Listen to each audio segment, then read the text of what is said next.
Bible. Yeah, it's in the scripture. It's in the scripture. Pull out the scripture here. You can tell me what each one of them, how each one of them became whatever. And the scriptures, Because the right? Indians are not Israelites.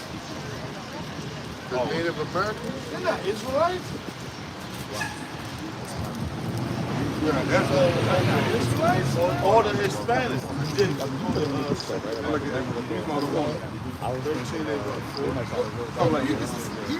right.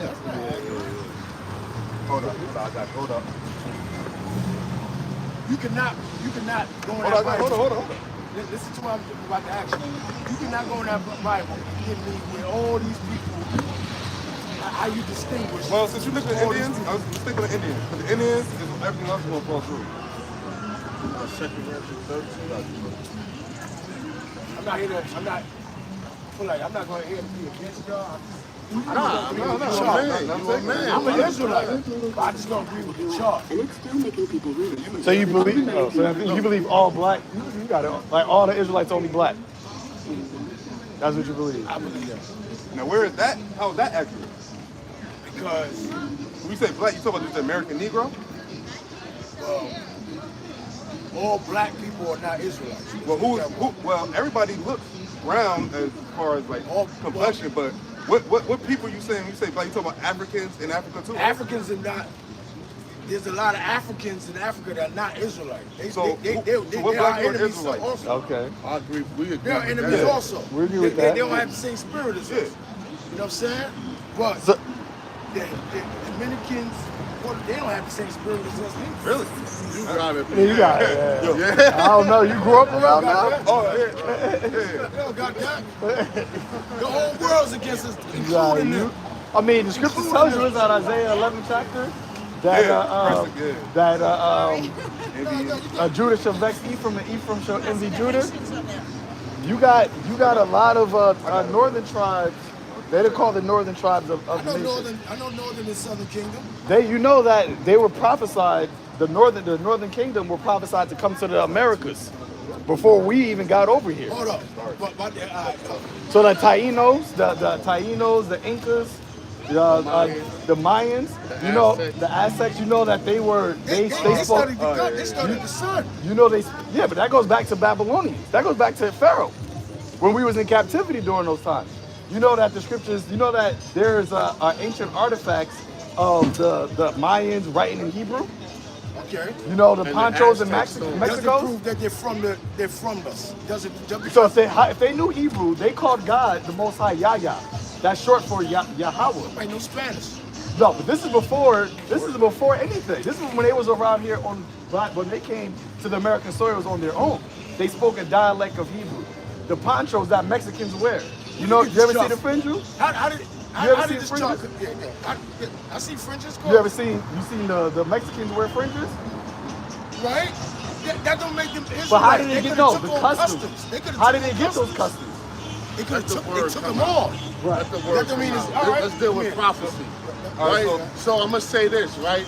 This chart is an indicator of who the Israelites will be in the last days. Because for one, it is 144,000, 12,000 from each tribe that's going to be delivered in the last days. So an identification of the Israelites has to come about somewhere in order for 12,000 of each tribe to be delivered. In Revelation, what's that, 7? Revelation 7. Revelation 7 talks about 12,000 from each tribe being delivered. So the identification of the Israelites do have to resurface after some time. Okay. Right? So now, we're going to go into history. Well, do you know about where Jeroboam and Rehoboam, the southern kingdom and the northern kingdom split up? I remember when they split. Okay, now when the southern kingdom and the northern kingdom split, there was no record, well, it was a record written, but after that, the southern kingdom the northern kingdom wasn't mentioned until years later. Only thing that was spoken about was Judah. All right.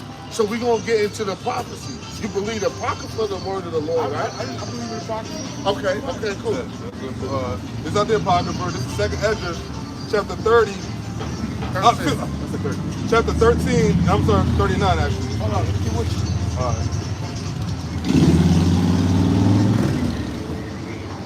Apocrypha, right? That's where we at. Huh? Yeah, Apocrypha, Apocrypha, right? yeah. Second Edges, So 13 chapters. 13. Yeah. I'm starting at 39. 39. Yeah. Before brothers, get into it, let's just give all praises on the glory. Glory to Yahawah, Ba'ashem, Yahawashai, Ba'ashem, Kakadash. Double honors to the apostles at Torah. Salutations to the elect brothers that's doing the works. Salakia for that. We just, as we were setting up, the brother came up, so we're going to go back into the word. Go ahead. This is 2nd Ezra chapter 13, verse 39. It says, whereas thou sawest that he gathered another peaceable multitude unto him. Right? Verse 40. Those are the 10 tribes which were carried away prisoners out of their own land in the time of Hoshea the king, whom Salmanazar... Going back into the Assyrian captivity. Assyrian captivity, which is around what 720 something. 726. Salmanasseh, the what? What was it, like the fourth? The fourth or the fifth? Fourth or the fifth. You know, the fifth. So think it might be the fourth, history yeah. a little long, but around King Salmanasseh, the fourth or the fifth, right? So going into that time, read. The king of Assyria led away captive, and he carried them over the waters, and so came they into another land.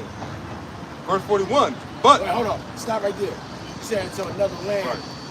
What land did the Assyrians bring the Israelites from when they captured? What land is he speaking on there? well, it's going to Edify. yeah. I just asked the question. Look, verse 41. But they took this counsel among themselves that they would leave the multitude of the heathen, those Assyrians, and go forth into a further country where never man can dwell. Which is here. Right. Is it? I'm asking. Is it? I mean, It's called the New World. Yeah? which is here. It's my assumption. Because civilization has always been on the eastern side of the world. I mean, and so this is, like the brother said, this is called the New World. When they coined it, you know, it was called the New World, you know? So they came into another country where never mankind dwelled. Now, don't get it, they always, did you get that in First Kings with Solomon? I was about to mention that. I think it's 1 Kings 10, if I'm not mistaken. Because Solomon used to send ships over here to get gold, apes, and all types of things to decorate his kingdom. So they knew about this side of the world, but they never set up civilization here. That's why I said whenever mankind dwelled, because although they came over here, it was just to re-up, but it was never the full-stop shop. Right? Question. Hold on. I got a question, right? Isaiah 11:11 tells us when Jesus comes, where he's coming to get the Israelites from. They got where the Israelites are. It don't say anything about the South Americans. Hold on, we could get that too. We could get that too. We could get that too. We don't want to jump the gun. Yeah, right. And I said, I'm going to start at verse 41 again. 2nd Ezra 13 and 41. But they took this counsel among themselves that they would leave the multitude of the heathen and go forth into a further country where never mankind dwelt. And go into a further country where never mankind dwelt. Even they showed you that in that movie 1942, 1492. Where I forget who acted, but he might have been in that. he was like he went to Columbus went to Ferdinand and he wanted to sell his voyage. He was like, how do you know who's over there? And he was like Ezra's, because he read the book of Ezra and it told him that the other tribes would be over here. And when Christopher Columbus came over here, this facts, he had Hebrew interpreters on his ship. Louis de Torres. Louis de Torres, the water brother. I couldn't grab his name. You telling me each of those slaves told them what tribe they came from when they got on the ship? Hold on. Brother. We're trying to put the pieces together. Why would Christopher Columbus come to the Americas with a Hebrew translator? Right. That's what we're trying to He gauge. had slaves. No, Christopher Columbus didn't come with slaves originally. He came to I'm talking about when he came in. the first time. Yeah, the first time. Why he did he came, have Hebrew? why did he come with a Hebrew translator? That I don't know. Because of the people that were here spoke Hebrew. And he had to conversate with He had to talk to them. So that's what we're trying to set that. We're trying to set that stage for you to see why that not happening. There's I another think we're getting reference. right to where We're getting to Yeah, it. you get into it. And another reference as far as the historic is a guy named Antonio D. Menendez or something like that, some kind of Spanish name. He's a white guy, but he was actually in Ecuador in like, I want to say the early 1600s or 1500s, Ecuador, South America. And he said he looked around and he said they carried on the Hebrew customs of the Israelites. And not just that, what's the dude that got Glenn Beck? It was a Fox 5 reporter named Glenn Beck, which I believe this is the reason they fired him. Hold on, we're giving you facts. Yeah, but you talking about Fox and some white man? No, I need scripture. No. We getting into the scripts, but the scripts is history, and also history becomes prophecy becomes history once things get fulfilled. So we giving you things of what current events. Now, is we gonna pull a scripture out that say Black Americans is Judah? We're not gonna never really pinpoint that, but we try. But when you spiritually look at it, you could tell that these people on this sign are the Israelites. But this chart goes deeper than this because what? You an Israelite based upon your father's lineage. You got our people scattered through, which we gonna get into. We're gonna get into all of that, but we are bringing out known facts that came out. And what was said, the pyramids that the Aztecs made and the pyramids that the Mayans made are identical to the pyramids that the Israelites built in Egypt. Okay. They looked at the structure of it and said the makeup, the genetic makeup of them are identical. Well, so I just wanted to drop that on you. Right. It's just little. I'm just saying, there's a delay of where y'all getting to. Well, we're about to get to it. I'm about to say. We about to get to it. I'm only talking about this. All right. You go, bro. It's a delay, y'all All right. got. So listen. This is 2nd Esdras chapter 13. Now, you heard what the brother mentioned about Esdras. Verse 42. It says that they might keep their statutes, which they never kept in their own land. Right, and when they came over here, right, it's on the records, right? People that went over here. James Adair, he studied them and lived amongst them. They spoke Hebrew. He said, well, when they came over here, they did keep the law, statutes, and commandments at first, but later on, they went into heathenistic customs like Issachar. They started children sacrifice and all of that. That's why the Lord had raised up the so-called white man, the Edomites, to rain on them, because which is all prophecy. Which is all prophecy. And see, and this is the thing, like when one hear the word, Satan comes along and snatches away what's drawn in his heart. Because you just not the only one that's listening. We got other people listening. You know what I'm saying? And the word, if somebody that brother's been poisoned. Somebody poisoned him to say what? Really, everything goes back to Esau. Esau had brought certain groups out to tell people the charts is not the charts. So now our people don't have shit to identify with. Now this is bait, because it do go deeper than this. Because you got people in Ghana, West Africa, the Ashantis, the Aways. You know what I'm saying? They're not Black Americans, but what? They can actually be from what? The tribe of Judah. You got Levites from the Ivory Coast and so on. You know, that they actually speak French, you know, as far as their native tongue. So this, the chart isn't, yeah. Well, I was saying the chart, it goes deeper than this, but the Lord, basically what the white man has done, right? Because somebody poisoned you, obviously. I believe, right? I'm not poisoned. Right. Well, it could have been a brother that been poisoned by him, right? They said somebody from a camp leader came up with this chart. Well, the Lord deals with men. The Lord deals with men. He dealt with Moses. He dealt with Jeremiah. Like, all books was written by men. You know what I'm saying? So when you like, man wrote that book, yeah, it was man who the Lord inspired to deal with it.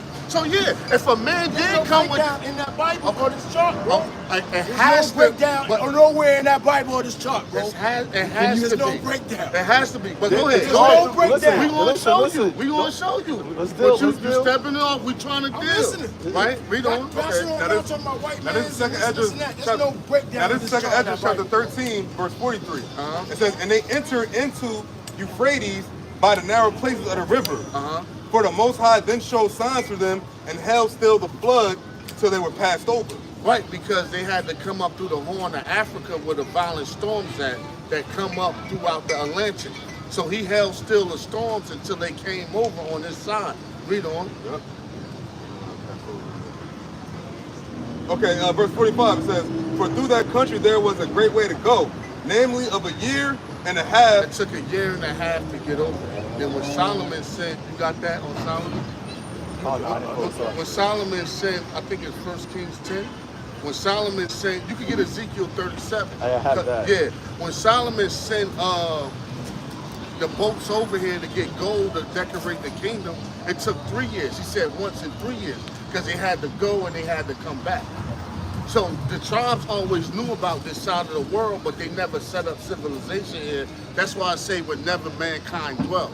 Now, we could get into the Lord said Judah would do this and Benjamin would do that. We ain't gonna do. We just gonna go to Ezekiel 37 because Ezekiel 37 speaks about the latter times. Get that?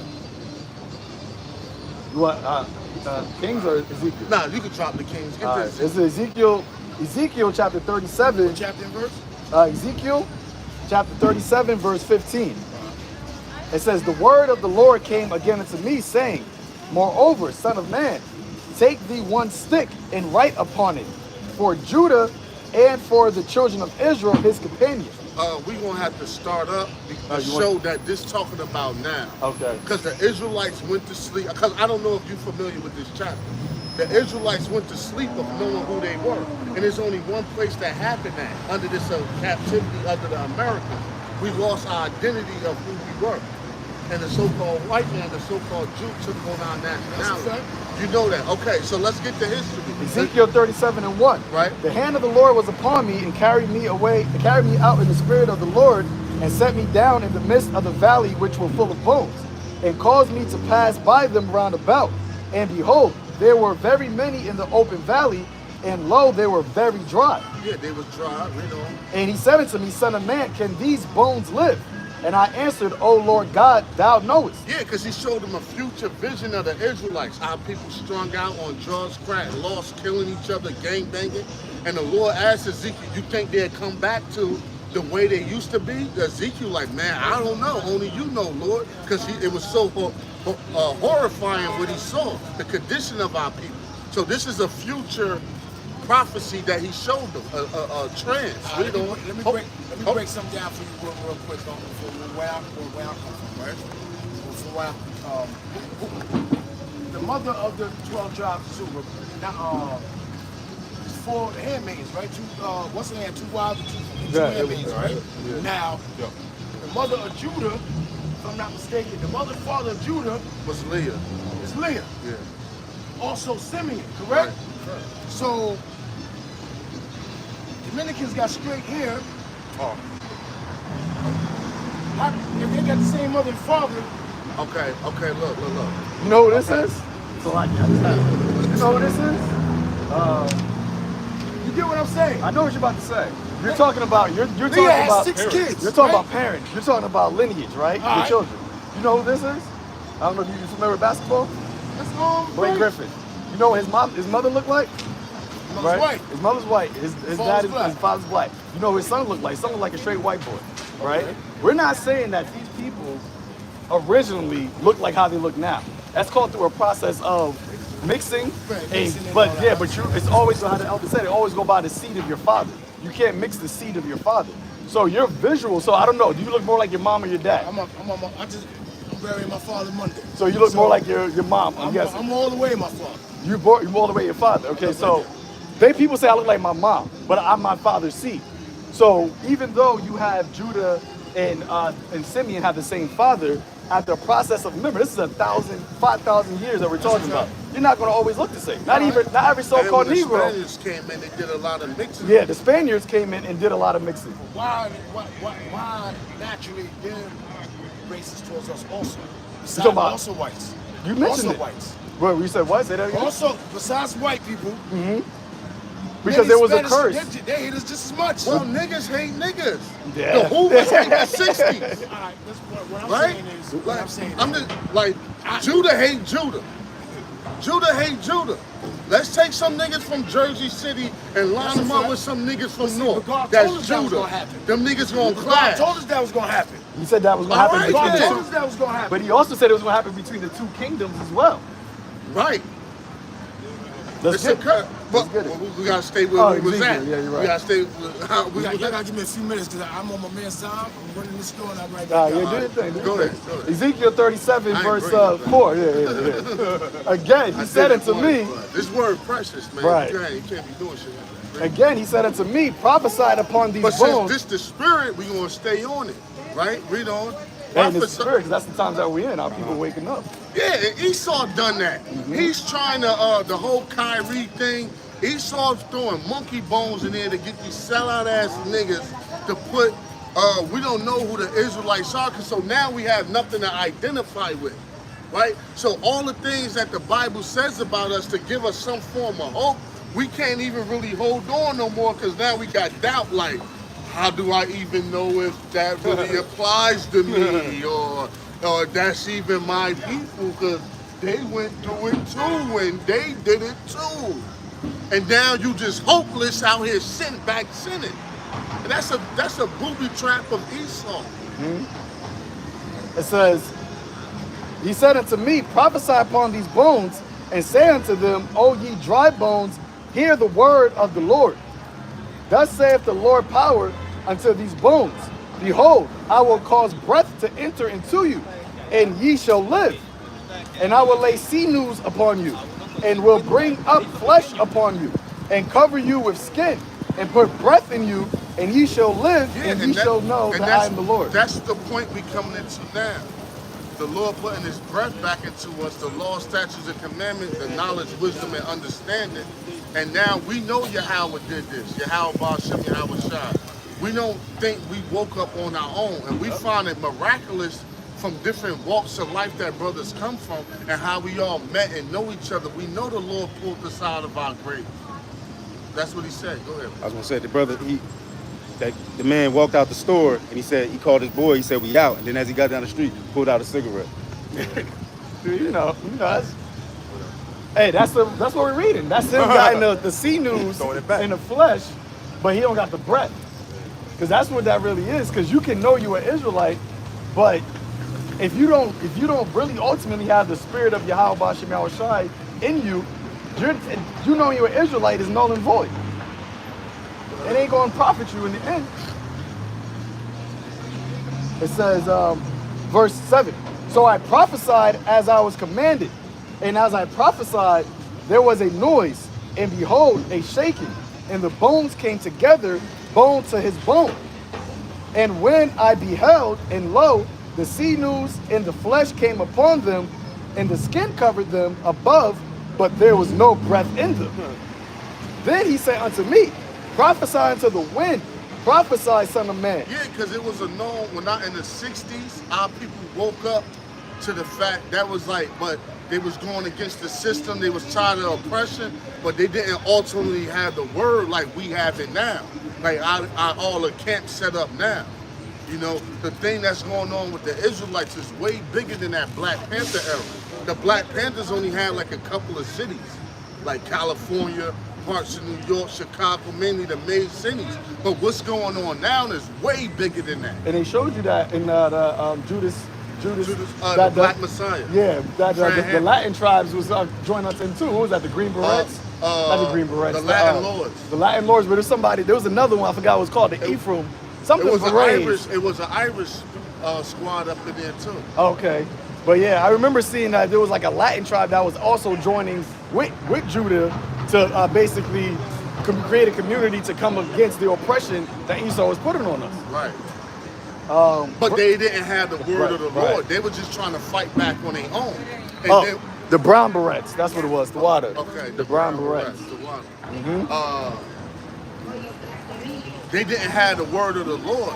So they were just trying to do shit by guns and just trying to stay together and stay strong. And that shit fell apart. What, they killed all the leaders? Right. You know, Infiltrated Martin it. Luther King, he tried to like say what he said. They took him out. You know, even though he was bought and paid for, he tried to go against the grain. Fred Hampton, all of Bobby. Even though these dudes, see one thing with Jake, even though they sell out, they get like.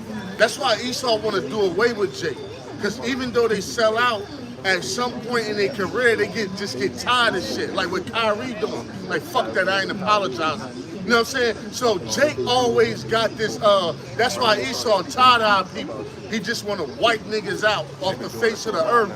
Cause Jake, you always gonna get, no matter what you do with Jake, you turn into homos or he sell out, you give him money. Jake always finds somewhere in his spirit to rebel, whether it be 10 years later, 15 years later. Jake get tired of shit and start talking shit and rebelling, even after they sell out, you know? If I could say, hey, you mentioned Martin Luther King and Malcolm X, because they were bought and paid for, and they was going according to a script that Esau gave them, but at the end of both of their lives, you had them rebel against what the script was. Martin Luther King said, I believe I led my people into a burning bush. And I then seen the mountaintop. That's when he knew they was gonna kill him. And then Malcolm X basically said that we are the Streets of the dry bones. and that's when he got taken out. So when you look at it, as you said, Jake always had this mind, and eventually they had to speak some type of realness, some type of truth. Yeah, because you get tired of shit, it's in us. Right, and that's the same thing they're doing with Kanye, because now, back then, you would have the assassinations. But right now, Esau, he knows that that type of scheme can't really work because there's too many social media, there's too many cameras. So now they're doing it in another way. They're killing their character, killing their the defamation of character, hitting their pockets. That's the way that they're publicly assassinating Kanye West and Kyrie right now, instead of actually doing it with a physical. And it's like it's spiritual, because like Esau always is going to try to do that, because he knows that our people always are going to have that unction of truth to speak, to come out and speak. Yeah, and the Lord said what to Ezekiel? He said, listen, they ain't gonna talk to these people, but they ain't gonna listen to you, because they won't even listen to me. Right. So Jake just got that rebellion spirit. Like, whatever the status quo is, they gonna rebel against it. If the status quo righteousness, they gonna rebel against it. If you setting up some wicked shit, they gonna rebel against it. Because niggas is just fucking rebels, man. They rebels. That Tupac shit, Illuminati, and all of this, and that's what he meant. He said, I'm gonna put the K on the Illuminati, because I'm gonna kill this whole Illuminati shit. And he went into what exposed them. Now what? That spirit is rising up. Because guess what? Esau power is only going, as time goes on, it's going to get limited and limited by what he could do to us. Because the Lord said, thy teachers shall not be pushed into a corner anymore. You know what I'm saying? So now even us, they got to deal with us in a strategic manner, because the Lord got his word shielded and protected. So they got to try to use scare tactics and do certain things to push us out, because now is not really the time for them to come for us. It's approaching that time. Right. Don't get me wrong, I'm not saying it's way out of season, but as far as them putting hands on us, making accusations against us, locking us up like that, the Lord still need his word to do damage in the earth before he destroy them with the brightness of his coming. Right. So these devils only got certain leverage because they answer the demons. And those demons tell them, no, don't do this, don't do that. But those demons answer to Satan, and Satan answered to YAHAWAH, YAHAWASHI, man. Mm-hmm. And that's the order of setup. That's the chain of command. So now you got Jake that's just getting tired of what? The oppression. Because look, how much fucking money you can have. Once you get all that shit, it's like now, it's like, then what?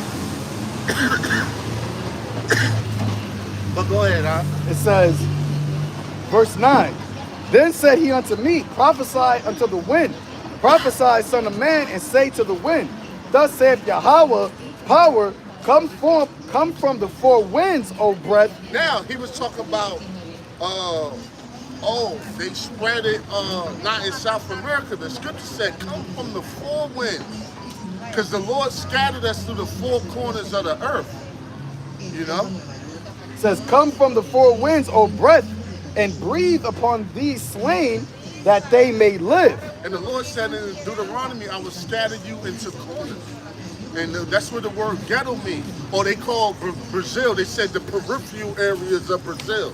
The peripheral means the Side of it, yep. yeah, because what they do with Jake, they gather y'all all together, they build these high-ass projects and stack y'all in one little pocket area, like Brownsville, Brooklyn. Brownsville, Brooklyn is little as hell, but if you go through that bitch, you'll be like, what the fuck is this? This is, every time I pass through there, I'm like, man, this shit is wicked. This shit gotta be torn out. It's tall ass buildings on top of buildings on top of buildings on top of buildings. Like in a fucking eighth of a mile radius that got Jake on top of Jake on top of Jake on top of Jake. And that's what they did. They pack you into a little corner, they give you the set, and they try to keep all the crime and everything congested in one area. And that's what ghetto means, the corner, or they call it the peripheral areas. Like you would hear that term like, oh, these are the peripheral areas of the Brazil, which means what? The favelas, where they pack and squeeze Jake at. That's funny because like the Lord said, you're to build your living a certain height. You got these shit, what, 40-some floors, 50-some floors? Hey, you see those, they're not built that high, but the packing, you see those in the hoods in Southern America and in the Caribbean. They call them the barrios. Mm-hmm. It's just a bunch of Jake in a small ass contained area, man. Yeah, and they like, cause it's easy to deal with. Like, don't have them scattered all through the city. We're gonna set up an area where we got low income housing and all that, and we're gonna all pack them right here in this one area. Yeah. This is Genesis 49:9. Judah is a lion's whelp. From the prey, my son, thou art gone up. He stooped down, he crouched as a lion, and as in an old lion, who shall rouse him up? Right, because Judah fell asleep. Ultimately, the Black Americans, but the African Americans. But that's just a title that was given to let you know what Judah will go to in the last days. But also you got Judah spreading his seed everywhere. Look at Nick Cannon. He possibly a Judite, but that's Israel, period. He got like 20-something kids. By women that look a future, that woman that look like everything under the sun. So let's just say Nick Cannon was a Judite. That's Judah seed just dropping everywhere, man. You got to get off of that look thing. Don't get me wrong. Color does matter. Color is an indicator, but it's not the end-all, be-all. But the Israelites are a people of color for the record. I'm not trying to X color out. Color is an indicator, but you can't just go by that. It's an indicator. It's not a deciding factor. And you know what I know about this son? People say what they want. I remember our elder said it way back, and it makes sense. What they want is they want something to say, like it's like they want to hand, like they don't tell them at all. Like remember, the Lord ain't tell them everything in like the whole cold truth as far as this, like as me through the Spirit. And if you don't have that knowledge, then you'll never know, no matter how much we tell you or prove it through the Scriptures. Because I felt Ezra the 13th chapter was proof enough. That's 10 tribes. That's then the whole nation. Right, he wants some hands. Yeah, like, he wants something. You want to say hands the on. Dominicans? Yeah, like the Simeon. so we're like, yeah, exactly like that, like. Yeah, but what he said, these curses shall be upon thee as a sign. That's why you gotta be spiritual. A sign do what? I say no GPS. We driving. We take the wrong turn off the highway. We take exit 52 off 78. As soon as you jump off, we like, damn, we're supposed to keep going. Or we're supposed to got off earlier. We got to go back east. As soon as you get off the highway, it's signs to direct you back on the other side. A sign is something used to direct you when you lost. Look, it's fucking meters all down here. You'd be like, listen, where do I pay at? You could be lost. That's why they got a big ass sign right there that says pay here. So people that jump out of their car could be like, oh, it directs you to where when you lost, a sign directs you and helps you get found. So the Lord said, these curses shall be upon thee as a sign. I got another precept about a sign. Isaiah 8, verse 20. So like it, start at 16. I'm gonna read 18. It says, bind up the testimony and seal the law among my disciples. I will wait upon the Lord that hideth his face from the house of Jacob. I will look for him. Behold, I and the children whom the Lord has given me are for signs and for wonders in Israel from the Lord of hosts, which dwelleth in the Mount Zion. Yeah, so now you can do what? Process of elimination. See, Jake don't want to go through all of that. And that's that division between what? Southern and Northern. He like, them niggas not Israelites. And that's the same thing that went on with the Jews in the land and the Israelite foreigners. Right. It was like, them niggas not Israelites, they heathen. But YAHAWASHI set up Paul, right?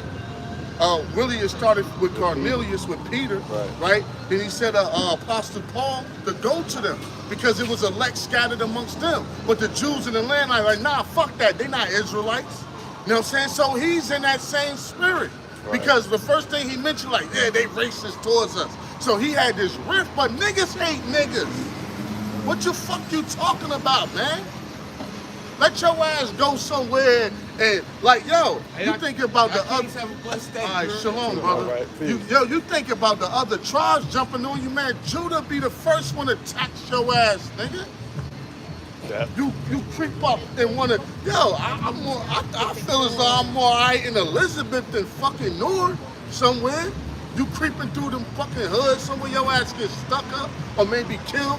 You over there on Avon and all that shit. I'd rather roam around the northern tribes, nigga. What you talking about? Judah look at Judah as a threat. Yeah, they're in the top. Now Judah's the top tribe, so it's like there are a lot of curses. Like it's like more rigorous amongst them, you know. Right. Like certain curses hit different tribes harder, you know. Ezekiel, yep. Ezekiel 6 verse 9 again. It says, then he said unto me, prophesy. Hey, look, there you go right there. Second time. But my thing is this. You make a statement, but you don't really want to deal with the word, but you act like you got something to do, but you just roaming in circles. Madness, that's why the man, Lord with will madness. kill y'all niggas, man. Yep. You came up against the word and you try to act like you had a sincere heart. Forgive me, y'all. I'm not trying to be a contrarian. Right. I'm not trying to be a contrarian. It's just like this is what I think. And we like, oh, okay, well, yeah, you could think you your own man. You read what you read. We're gonna try to edify you to the best of our ability. But as the word coming out and he ain't get satisfied because he wanted that pinpoint. Yeah. The black man is the Puerto Ricans is the tribe of Ephraim. He wanted it to say that. It ain't gonna say that. But we got hella evidence that at a point that way. You want to answer to the set. It's funny because it's like you're not gonna find anywhere in the Bible where it says the African American or the Judites, but you believe that. You believe that based off of what? Because you can't. You didn't find that in the Bible, man. So he's trying to say somebody made this. Well, that means that somebody told you that. Right. Somebody told you that the black man was a Judite, but you didn't read that in the Bible. Exactly. Everything we find out, that means everything we found out, we got avoided because the man wrote it. And now we go back to being niggas. Right. That's what Esau wanted. But this truth is on the track. It ain't gonna stop. But go ahead. Right. It says, then he said unto me, prophesy unto the wind, prophesy, son of man, and say to the wind, come, thus saith Yahweh, power, come from the four winds, O breath, and breathe upon these slain that they may live.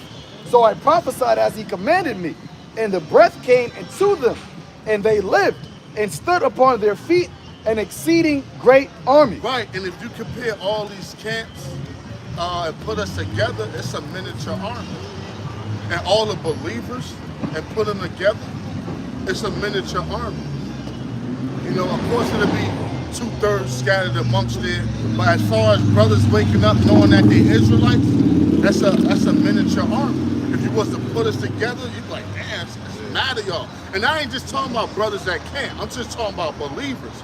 People on the comment board, people that watch, people that be posting shit on TikTok and whatever these social media sites. I'm talking about man, women, and children. That's a lot of Israelites.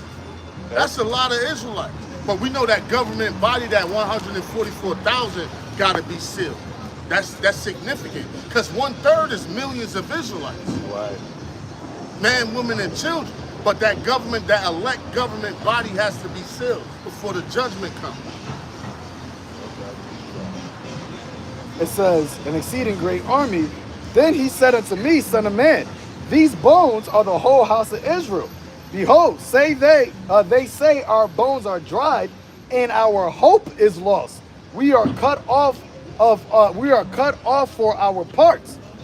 Therefore prophesy and say unto them, Thus saith Yahweh power, behold, O my people, I will open your graves and cause you to come out of your graves and bring you into the land of Israel. Yeah, and that's how you know after this stage we getting out of here.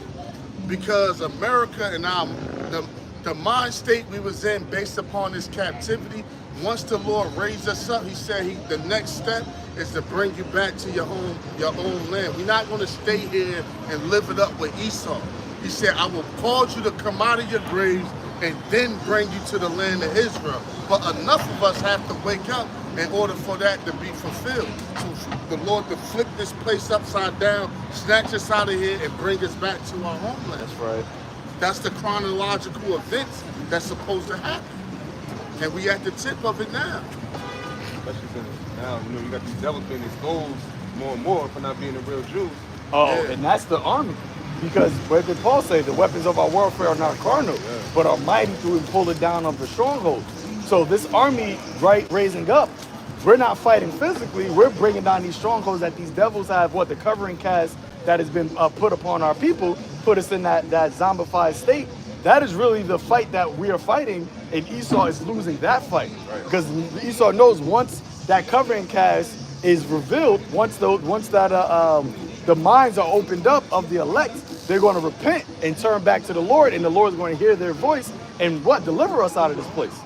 That's what it's really about. That's the army that Esau is really scared of. He ain't scared of niggas with guns and Uzis. Esau drop a drone on that, and while he having dinner with his dog. And like they showed you in the first purge, them niggas strapped up and they sent the drones to wipe them Wipe niggas them out.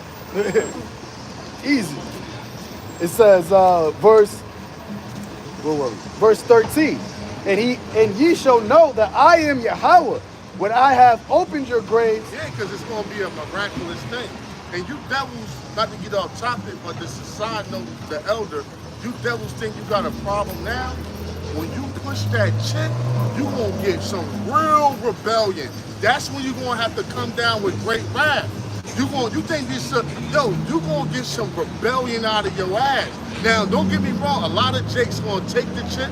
A lot of Jake's going to Promote it and succumb to it. However, you got them down. I'm talking about heathens. You going, man, fuck us. Forget the brothers prophesying. Yo, you them Bible Belt devils, them doomsday preppers, them Edomites down south, my gun and my Bible. Second Amendment. Yeah, yo. You, patriotic. them Southern Texas devils, some of them might be Jakes. You know what I'm saying? But yo, when you push that chip, yo, see Esau he's trying to ease it in. Listen, when you push that chip, the rebellion gonna be so bad against that shit. That's why he gonna do it voluntarily first. Like you can take it if you want, to get as many people to take it or to convince people to get it. But then when it get forced, you're gonna get backlash. Why do you think he eased up on a jab?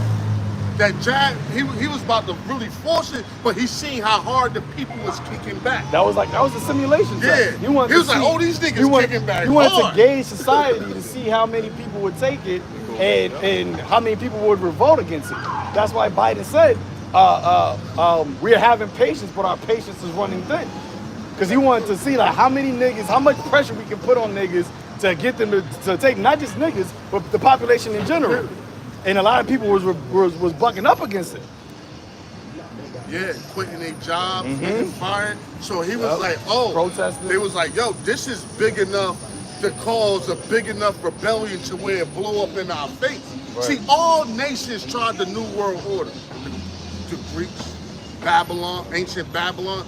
But when they tried it, they forced it on the people. Do this or else. And the shit blew up in their face. So now this devil trying it this time, the second leg of Rome, he trying it this time, but this devil was clever. He like, put pressure, put pressure, put pressure. Ease off. They rebelling, ease off, ease off, ease off. Forget about that, change that. Get rid of that disease, drop another one, give them freedom. Put pressure, put pressure, put pressure, put pressure. Ease off, ease off, ease off. They rebelling, they rebelling, they rebelling. Put pressure, put pressure, put pressure. This devil is trying to, ease this shit in. But I'm telling you, when you mandate, I'm gonna tell you devils what it is. When you mandate that chip, you're gonna be so mad about the rebellion from it and the headache, because Esau not built to deal with problems. You know, he was jumping out of the window in the stock market. So Esau can't handle like tense situations and problems. So you're gonna come down with great wrath with the sword, knowing you have short time. And that's when the Lord gonna flip your shit upside down, destroy you, pull you in captivity, and set up the kingdom. That's what's gonna happen. That's it. That's the skinny. Verse. Verse 13 again. It says, "Ye shall know that I am the Lord Yahweh when I open your graves, O my people, and brought you up out of your graves, and shall put my spirit in you, and ye shall live, and I shall place you in your own land. Then shall ye know that I, the Lord, have spoken it and performed it, saith the Lord. Thus the word of the Lord came again unto me, saying, Moreover, son of man, take thee one stick, and write upon it for Judah, and for the children of Israel, his companions." Yeah, you had Judah and his companions, Benjamin and Levi. "Then take another stick, and write upon it for Joseph, the stick of Ephraim, and for all of the house of Israel, his companions." Right. And his companions, the northern kingdom. Read on. "And join them one to another," so I can join them one to another into one stick, and they shall become one in thine hand. Yeah, so now we all in the Americas together, coming back to the Lord as one nation, not two kingdoms. Hey, yeah, because that's when we was at our strongest point.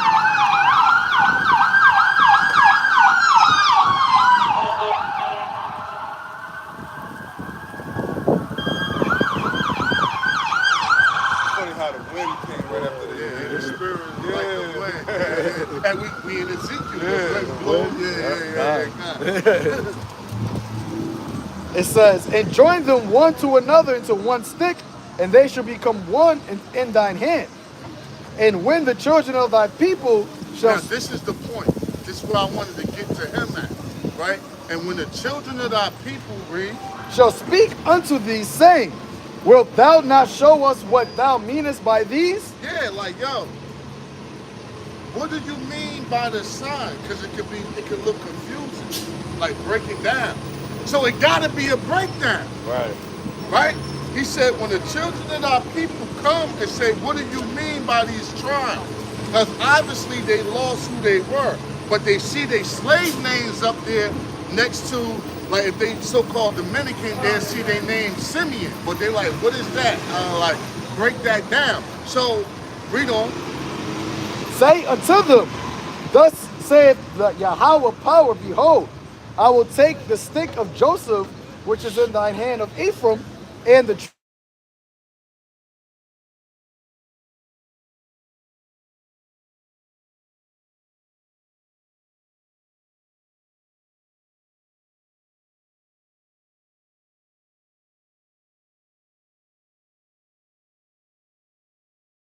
And it ain't no breakdown to it.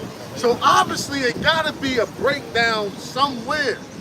And how the Lord gonna set up the breakdown? Because people be like, oh, Ariah made that. Well, he ain't just making like you making a motherfucking paper plane. You know what I'm saying? Oh, that's that mentality, like, oh, he made that. He ain't making himself. The spirit of the Lord put the spirit on him to make it. Then the breakdown he gave, more breakdowns came later that more edified the chart even more. Right. But this is just what an indicator of something for our people to attach to, right? Because we know, if you're not an African American, you're not Judah.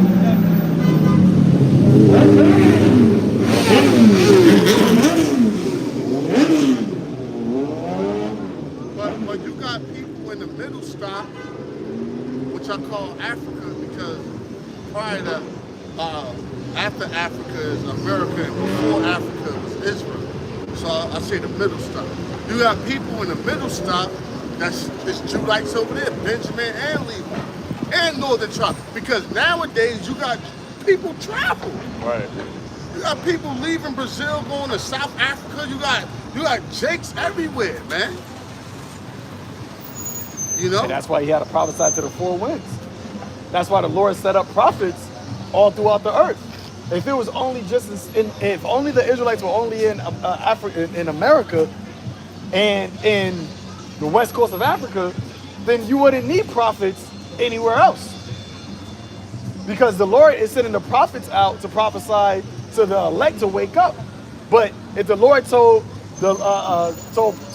Ezekiel to prophesy to the four winds of the earth, then that breath had to go throughout the four winds. That was because the elect had to be scattered throughout those places.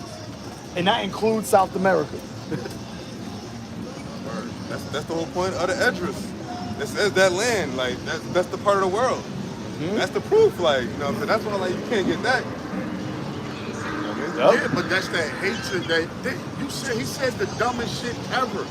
He said the northern tribes don't have the spirit of the southern tribes. And he said Dominicans at that. Word. he said the most niggas northern tribe. No, the word is wrong. And you know, I always look at it as a spiritual thing. I could be wrong, just something about a personal aspect I had. Simeon, but we gotta be careful with this because mixing has been done. But Simeon is the most northern tribe that resembles Judah. Because you got a lot of Simeon, but Simeon, well, of course the same father, Jacob, but Simeon and Judah had the same mother, which was Leah. And they're next to each other in the map.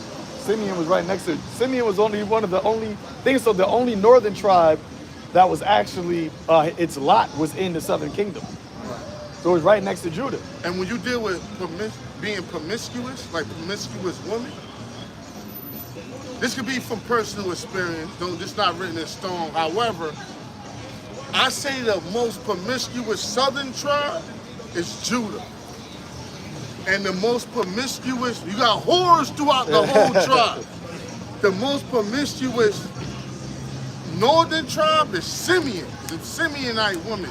As far as you got Asher, Brazil, this and that, but I'm talking about like on as far as on the surface level, you got Judah and Simeon. They share a lot of the Simeon right here, Judah right here. All of the other northern tribes are all around here. Right, they was next to each other geographically. Yeah, right next to each other. Just for the edification, if you can see, right here is Simeon, and Judah's right there. All of the northern tribes is up in the north, but Simeon's right next to each other geographically. And that's why how the elder said, Simeon is the most Judite of the northern kingdom. Hell yeah. That's how you know the spirit was like tricky. He said Simeon. I was like, damn, Simeon out of all people? And them Simeonite women, you know how the nigga woman be mouthy? Man, don't get me wrong, all the tribes is but yo, them Simeonite women be, man, they a tough cookie, man. The Simeonite woman to kick up on your ass, just like they like I would say some of them could be worse than Look at Cardi B. That's even worse. That's crazy. Yeah, so for you to say like they don't share the same spirit as us, that means you ain't spiritual. You gotta be out of your She's actually a fucking perfect example mind. how they are. To say that, I'm glad Shy wasn't here. You'd have looked like, what he doing here? Damn,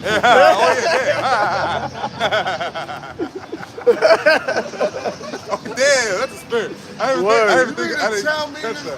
Then if you look at his green card joint, when he came, his baby picture.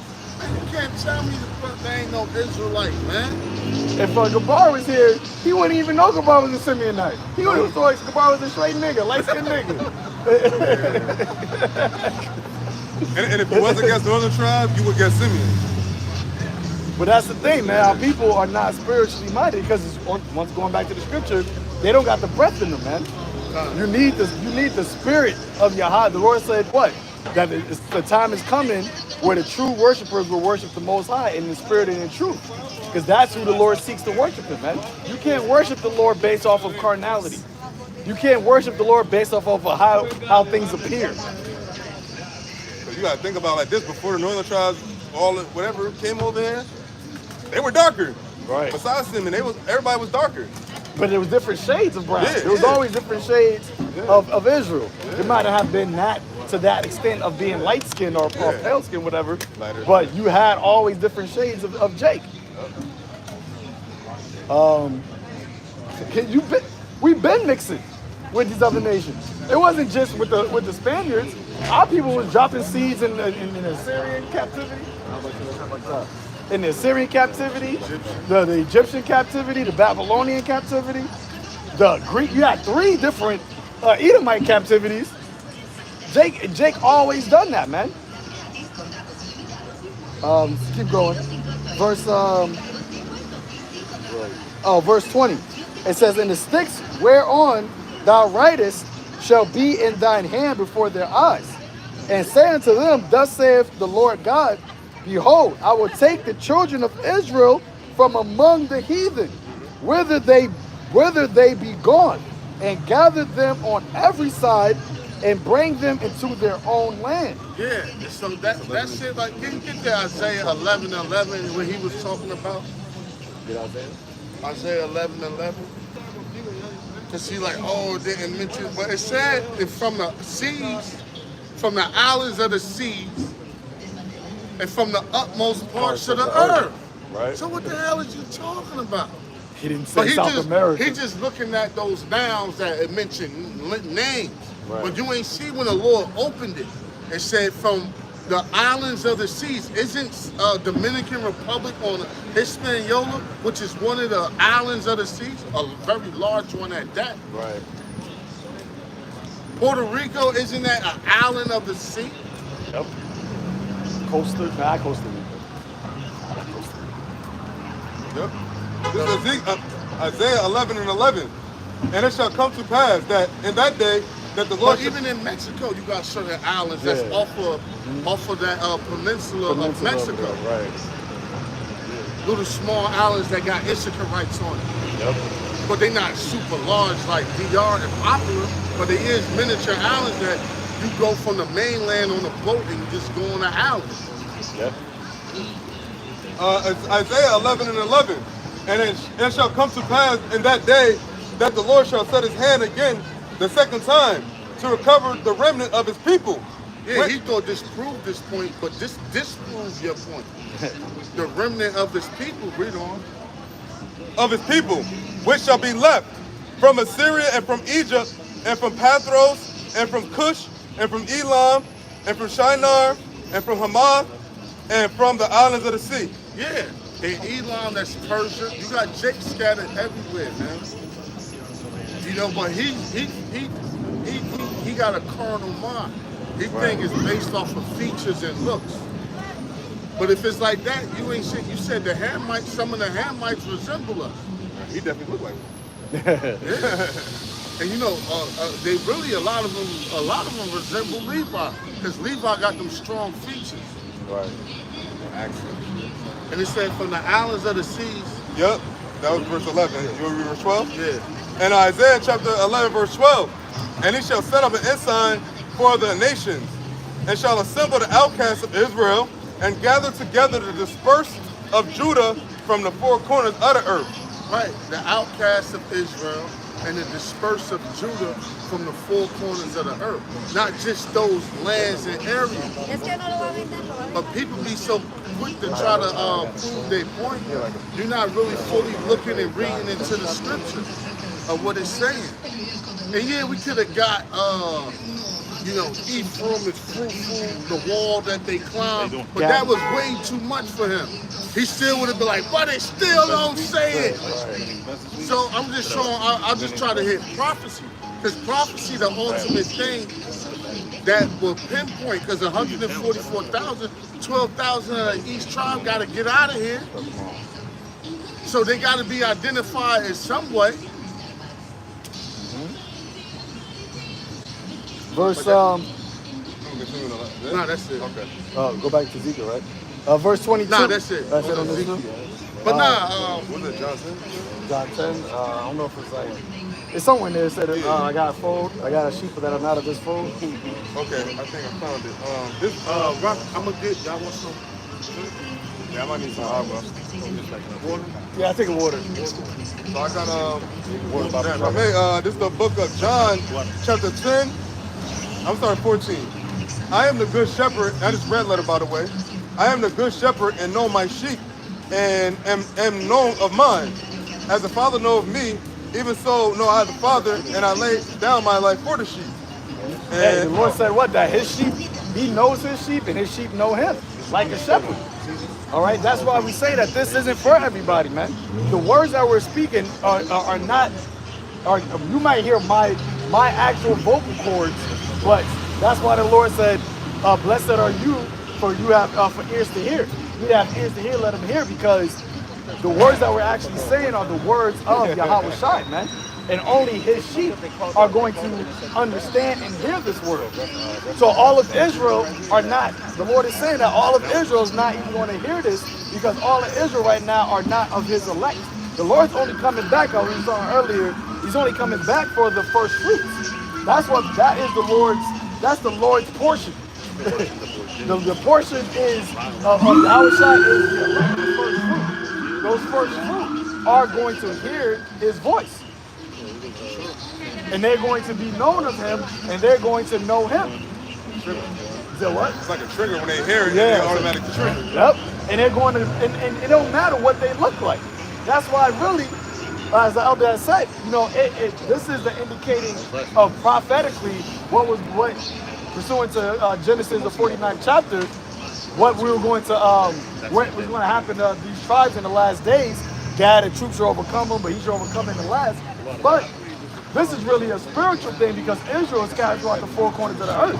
So you're going to have an Israelite that lives in Germany that may not even know exactly which tribe they come from. They don't even know exactly which tribe they come from. But if the Spirit bears witness with their spirit, they are of the child of the Most High. That's all that matters, man. You got Israelites that are going to look like Scottish people. You know? So that's why it's ultimately all about your faith in the Lord, man. In understanding his word, and believing and calling upon those names. Like the tares and the wheat. Yeah, then that's it. We can get that too. Yeah. Where's that at? John chapter 10, where's that? Okay, I was at verse 16. And other sheep I have which are not of this fold, them also I must bring, and they shall hear my voice, and there shall be one fold and one shepherd. Hey, that ties right to Ezekiel. These are other sheep I have that are not of this fold. Now, where was YAHAWASHI at when he was speaking this? Who was he speaking to? He was speaking to the Jews in Judea, in the southern kingdom, because the northern kingdom already has taken out of that land by the time YAHAWASHI came on the scene during the Roman Empire. But he already knew that he had sheep, he had Israelites that were part of the elect that were not there in that area. We had the Israelites that were scattered in Asia Minor, and you also had the Israelites that were brought, that we read in Ezekiel the 13th chapter, that came over here into an Asheroth, okay, which means another region, which is what? So-called Western Hemisphere, the western side of the world. Right. And, you know, everything's so spiritual that you being at this Israel talking, mention when Solomon, we all know through spirit that's YAHAWASHI. So that spirit was already there when he was Solomon. And that's when the last time the kingdoms were together. And that's how it comes together like a puzzle. You know what I'm saying? Yep. But that'd be way too That's I wouldn't. That's super neat. the way you mentioned, but the way you mentioned it, just mentioning Solomon, like yo, they knew it was over here because they was getting the stuff to build up his kingdom. Yep. And then, like how we was going into, there's actually artifacts. There's actually customs that nobody else carry these customs. You don't see Moabites wearing fringes, and if you do, they go back to Israelites because this is an Israelite custom. But you got the dialect of certain ancient civilizations over here in the western side, like the Aztecs, like the Mayans, like the Incas, that spoke variations of Hebrew. Where did they learn that from? Because there was nobody else over here to teach them that. Where did they get that? How did they have that knowledge? They even knew that they were certain tribes. And what I forgot was book, the Lost Tribes of Lost Tribes in the Promised Land. Lost Tribes of the Promised Land, when he said like the island over there, those are our brothers, what he said, the Ephraimites? He said The tribe of Joseph. We are The tribe of Joseph. Of Joseph. Of Joseph. He said, No, it's a book. oh, he was like, we are from the tribe of Reuben. And our brother Joseph lived on an island nearby. Because he was in Florida. Right. And dealing with the Seminoles. And Ecuador. Oh, he was in Ecuador? Oh, okay. He was amongst one of the tribes, but he was like, our brothers stay on the island nearby. No, it was a book. That's a book, Lost Tribes in Promised Land by Ronald Sanders. Yeah.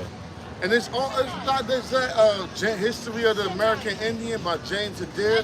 There's all types of proof and facts out. The Lord said, seek and you shall find. Oh, how the so-called Native Americans made the Judites when they came over here, made them chiefs amongst their tribes because they knew that they were brothers. And they showed you that, Reuben, Salaki, and they showed you that in 12 Years a Slave. That one scene where you had the natives and then the northern tribes, natives and the southern tribes, they were gathered together around the fire pit. I'll bring it up. Another book. A lot of heavy stuff in here. View of the Hebrews or the Tribes of Israel in America by Ethan Smith. Yeah, you can find it if you find anything. But and this is spiritual because the times that we're in right now is what? Israel waking up. And the Lord always said, when we already been, the Lord already had the prophets out here, people waking up knowing that they who they are, but the Lord is magnifying it by using so-called celebrities, because the Lord can use anybody for his purpose. Right. And he's using Judah, right? Because the scripture tells you that Judah's going to be raised up first, right? And then the northern tribes of the elect are going to wake up, which you got brothers, prophets that are of the northern tribes that are out here calling upon the name of YAHAWASHI, YAHAWASHI. Right. Of every nation.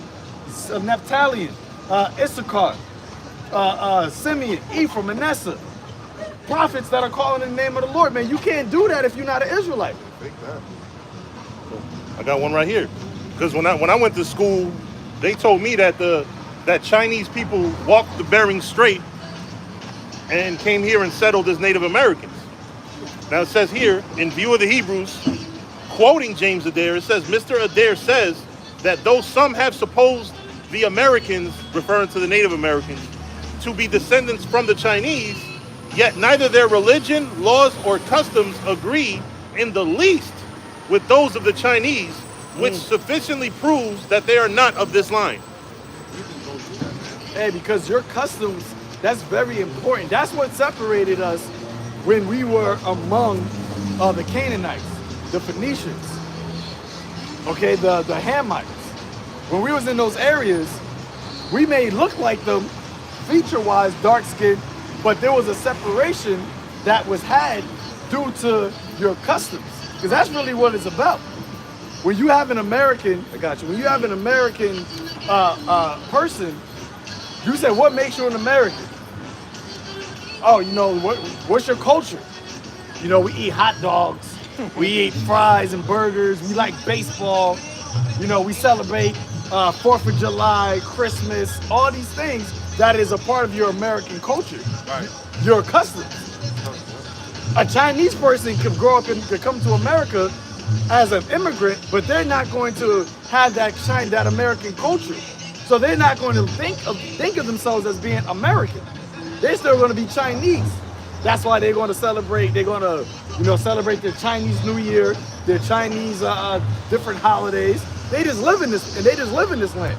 Your culture and your customs is what really differentiates you from everybody else. That's why the Lord gave us laws, statutes, and commandments, that you shall not be like the heathen. And you can stop me to expound on any one of these or any of these, because some good ones here. His arguments that the Native Americans of this continent are of the 10 tribes are as follows. Their divisions into tribes. Their worship of, well, the book says Jehovah. Their notion, hold up. I can't be that loud.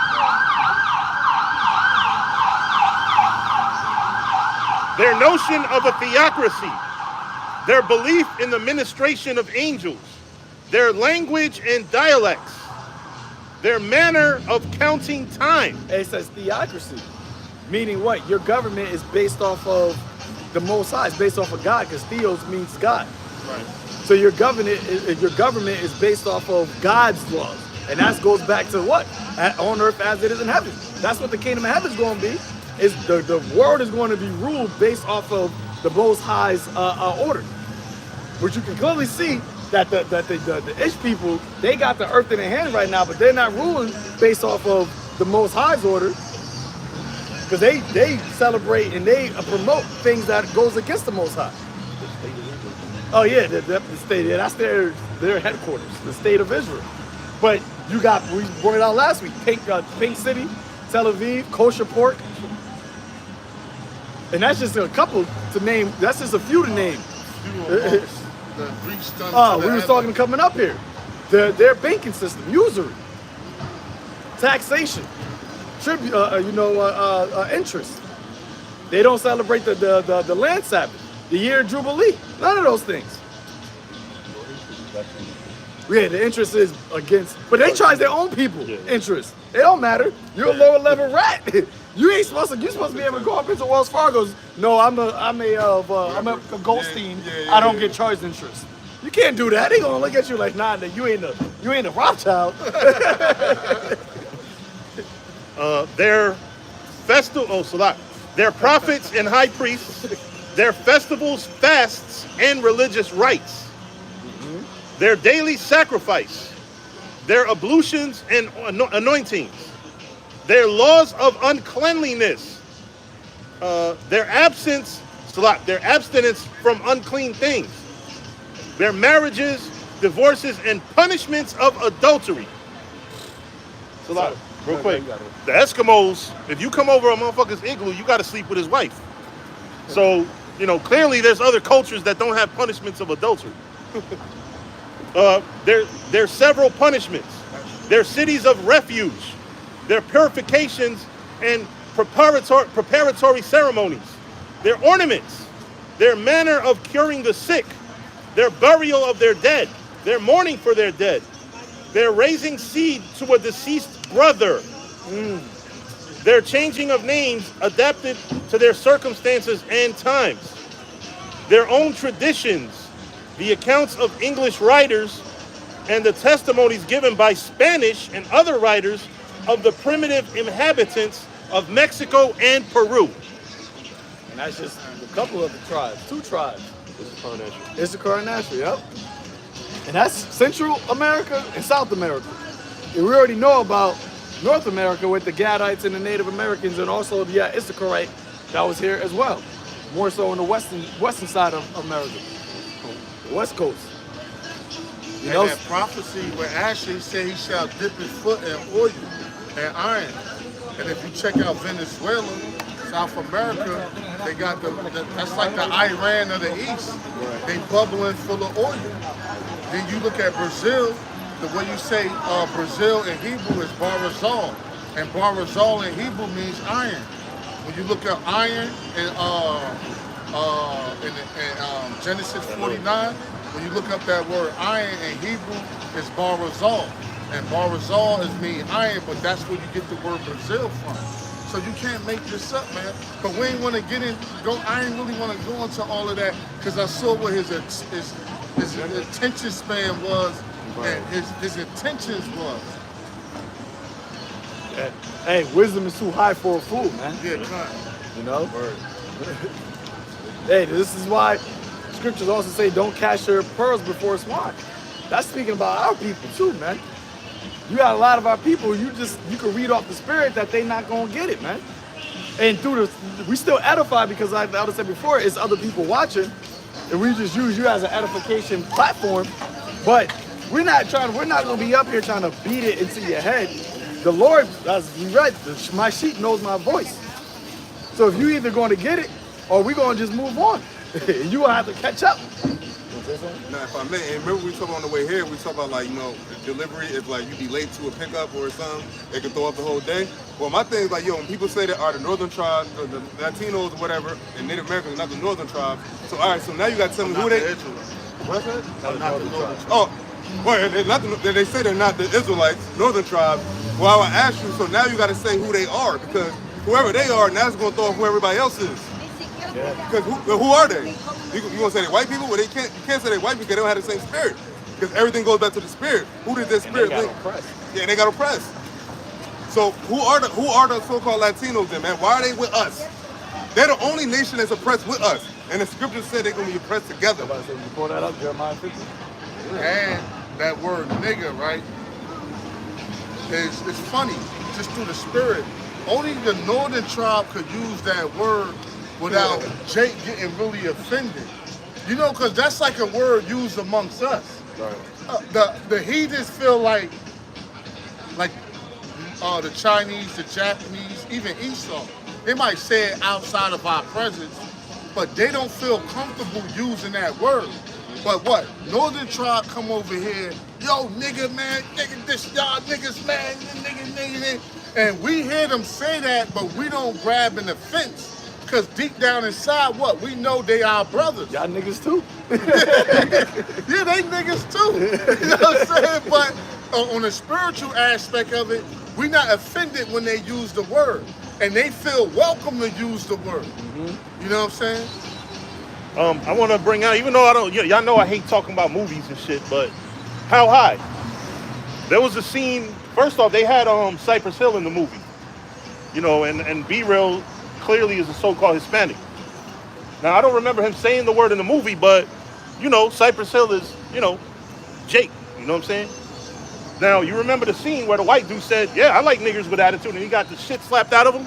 And then he told the Chinese dude, you better not say it neither.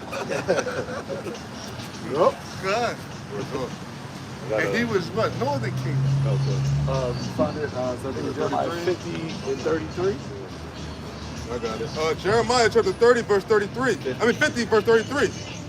Thus saith the Lord of hosts, the children of Israel and the children of Judah were oppressed together, and all that took them captives held them fast. They refused to let them go. So when we know that we are the children of Judah, right? If we know we are the Jews of the Bible, and we know where we got oppressed at, so now we got to find out where did, if Judah got oppressed, and those are the black Americans, so-called black Americans, who else? And he said Judah and Israel. So now he made a separation between the Jews, the Judites, and Israel. So he said they got oppressed together. Well, now who else got oppressed in America with the black Americans? Now we know that Esau oppresses everybody, but who got put into slavery with the so-called black Americans, man? Who got their families torn apart? Who got put into captivity? Got put on boats? Because the northern tribes, they also got put on boats first. They got shipped over to Spain, to Spain, to Slovakia, to Portugal, to Denmark, the Dutch. That's why you have a lot of so-called Hispanics that are in Europe. And it wasn't because they wanted to go over there. It's because during slavery, they got shipped over there too. Scattering. The scattering. That died slow. Yep. Yes. In this one book, I was reading the Devastation of the Indies by Bartholomew de las Casas. It said Bartholomew de las Casas. it said that in Hispaniola, when they first came over there, they would take the children, the 13 to 14-year-old children or teenager, whatever you want to call them, and make them from sun up to sundown swim down to the bottom of lakes and rivers and oceans to grab up the gold that was there, to the point where that they would die from drowning, not because they couldn't swim, because of being exhausted. And they were saying that they were telling them to go down there because they were able to hold their breath longer. And they were able to swim down there to get it, but having to do that constantly throughout the whole day, you're going to get exhausted. And they would literally do that until they died. Like, they wouldn't tell them to take a break. They wouldn't tell them to, have a rest. They would just say, do that, and you get killed. Have another group of Hispanics, so-called Hispanics, and have them do the same thing, man. And that's why they started to come get the northern tribe, the southern tribe, and it was prophecy, but because they were killing off the northern tribe so much, the way that they were exhausting them. Just completely exhausting them. And the northern tribes got to a point where they would start killing themselves by not eating, so they would starve themselves, and they would also actually kill off their whole families. Because they was like, yo, we'd rather die than to be slaves underneath these devils, man. Right. So that fulfills the scripture. Judah and Israel was oppressed together. All they that hold them fast refused to let them go. Because even to this day, they never gave back the northern tribes their land. They never, all of the treaties that they made with the northern tribes, they broke. The reservations, there's certain states that you see now that actually were treaties that were going to just completely belong to the northern tribes. But then they were redesigned or redefined the areas of the reservations that they gave to the northern tribes to take away. Like, for instance, Mount Rushmore. Mount Rushmore actually is a treaty in the United States law that area was supposed to be given to the northern tribes. There was a specific tribe that it was given to, but they found out there was actually gold inside of those mountains. So the American government sent an army to take back the land around Mount Rushmore to basically get the gold out of that land, man. And they never gave that land back. So like every year or every couple of years, there's actually a protest that they still do to this day. You can even Google it. That tribe does, and they go to Mount Rushmore and they basically protest about saying like that this is our land, like that actually belongs to us on your United States law. It says this, man. But Esau not going to say, you know what, this is your right, this is yours. Hey, and next verse goes on, because here's the flip side of it. This is Jeremiah 50, chapter 50, verse 34. But it says, the Redeemer is strong. The Lord of hosts is his name. He shall thoroughly plead their cause. Right. Because who's going to plead our cause? Who's going to give us what we are supposed to have, man? Who's going to stand up for Israel? Look, we gotta go back to what's happening with Kanye and Kyrie. They said that what they the Jews, they the Israelites, they the people, and they got everything taken away from them. Who's going to plead that cause for them? Who's going to say, yo, you shouldn't do that? You got your own people. Yeah, you got Shaq, you got Charles Barkley telling them, oh, you're an idiot. Your own people, you should have been suspended. They should have been doing more. Yep. Your own people are kicking you while you down, man. The Moabites or the Elamites, they're not going to come around and say, yo, that's not good what they doing to what they doing to Kyrie. He shouldn't have been suspended. Nobody's going to plead our cause, even our own people, besides the prophets. And we're saying it to hell with y'all because y'all took that bag, but we don't even have the power to plead y'all cause. But that's fucked up what they did, but hey, y'all took that bag. So you got to just deal with that. But as a nation, nobody's going to plead our cause, man. They're just going to call us anti-S, make us look crazy, say that we're demonized and we're terrorists and X, Y, Z, and then try to haul us off into captivity in concentration camp. So we need a redeemer. And that's why Yahawah sent Yahawashi, because he's the only one that is strong enough to take us out of the situation. And I also wanted to bring out how that piece of garbage Shaq, he previewed that movie in his theater. Oh, wow. Yeah, they said that. I didn't know that. Because remember that lame ass theater on Springfield Ave?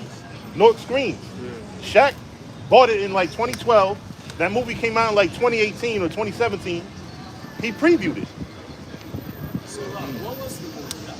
Negroes to Hebrews or something like that. Hebrews to Negroes, H2N. Yeah, That's what it how looks is like. that anti-Semitic? Hebrews to Negroes by Ronald Dalton. And they say it's anti-Semitic, but it's sold on Amazon. Right. And who run Amazon? Jeff Bezos. An Amalekite. So he's selling it. How? That's crazy. Hey, man, and that goes to show really the power of the son, because who the fuck is Kyrie Irving and Kanye West terrorizing, man?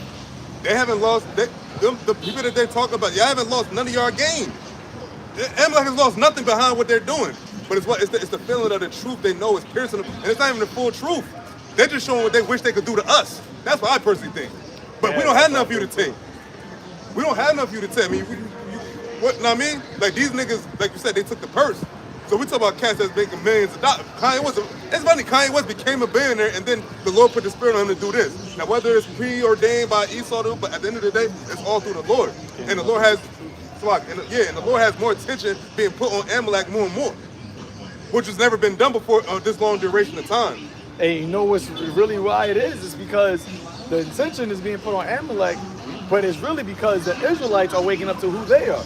Right. Because if we wake up to who we are, that's the main thing. But if we wake up to us being the true chosen people of the book, the Israelites, then now there's a conflict of interest right at this point. Because we can't be the Israelites, and then they also be the Israelites. It can't be the ones who are oppressed are the Israelites, and the ones who are oppressing also are the Israelites. Right. And I also wanted to bring out this. This is very important. Kanye and Kyrie, in what they say, are acknowledging that their so-called white counterparts are Jews. Yep. So you don't want to talk to guys like us because we'll tell them straight up, y'all is imposters. Kanye and Kyrie are milder. They're not saying that y'all not Jews. They just saying we're Jews. You see the difference? Like they're not even going hard like we go hard. We're not going against them being authentic Jews. I mean, we're going against it. Kyrie and Kanye are not. Right. So that goes to show, like, even a mild, even us saying, proclaiming our heritage as Israelites is damning to them at all. Even if we do say, oh, y'all Israelites too. And that goes back to Second Maccabees. I'll pull it up. Second Maccabees, because there's nothing new underneath the sun. Second Maccabees chapter 6. I'm going to start at 1, and I'll read it to 6 is the point. It says, not long after this, the king sent an old man of Athens to compel the Jews to depart from the laws of their fathers and not to live after the laws of God. Now, when you think of an old man in the ancient times, what made an old man had status, or he had a certain level of to be esteemed because of his age. We revered men based off of their experience and their age back in the ancient times. It wasn't really, I mean, money played a part, but amongst our culture, it really was about your age and your wisdom and your experience. So Esau used an old man to try to compel Israel to go off from keeping their laws. An old man that was an Israelite, a Judite. And that's the same thing you got now, but instead of old men, you got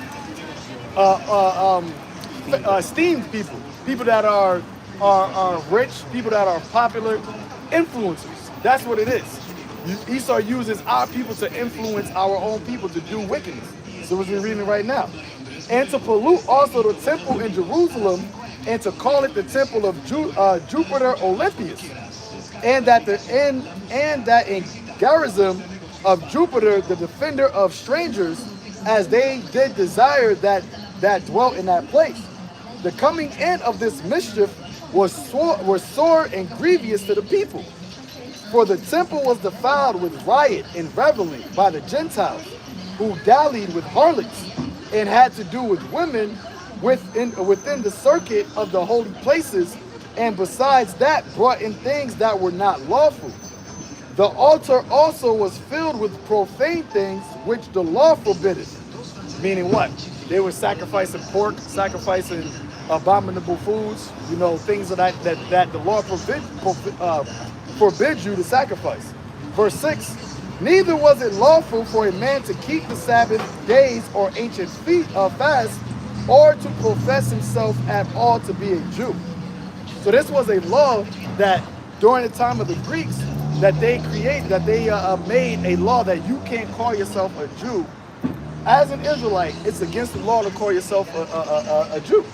And that's the same thing they're doing right now, but the way they're doing it is through what? Monetarily hitting you, taking away your endorsements, making you demonized, calling you crazy, making you think that if you come back to your nationality, you are actually an enemy of the state.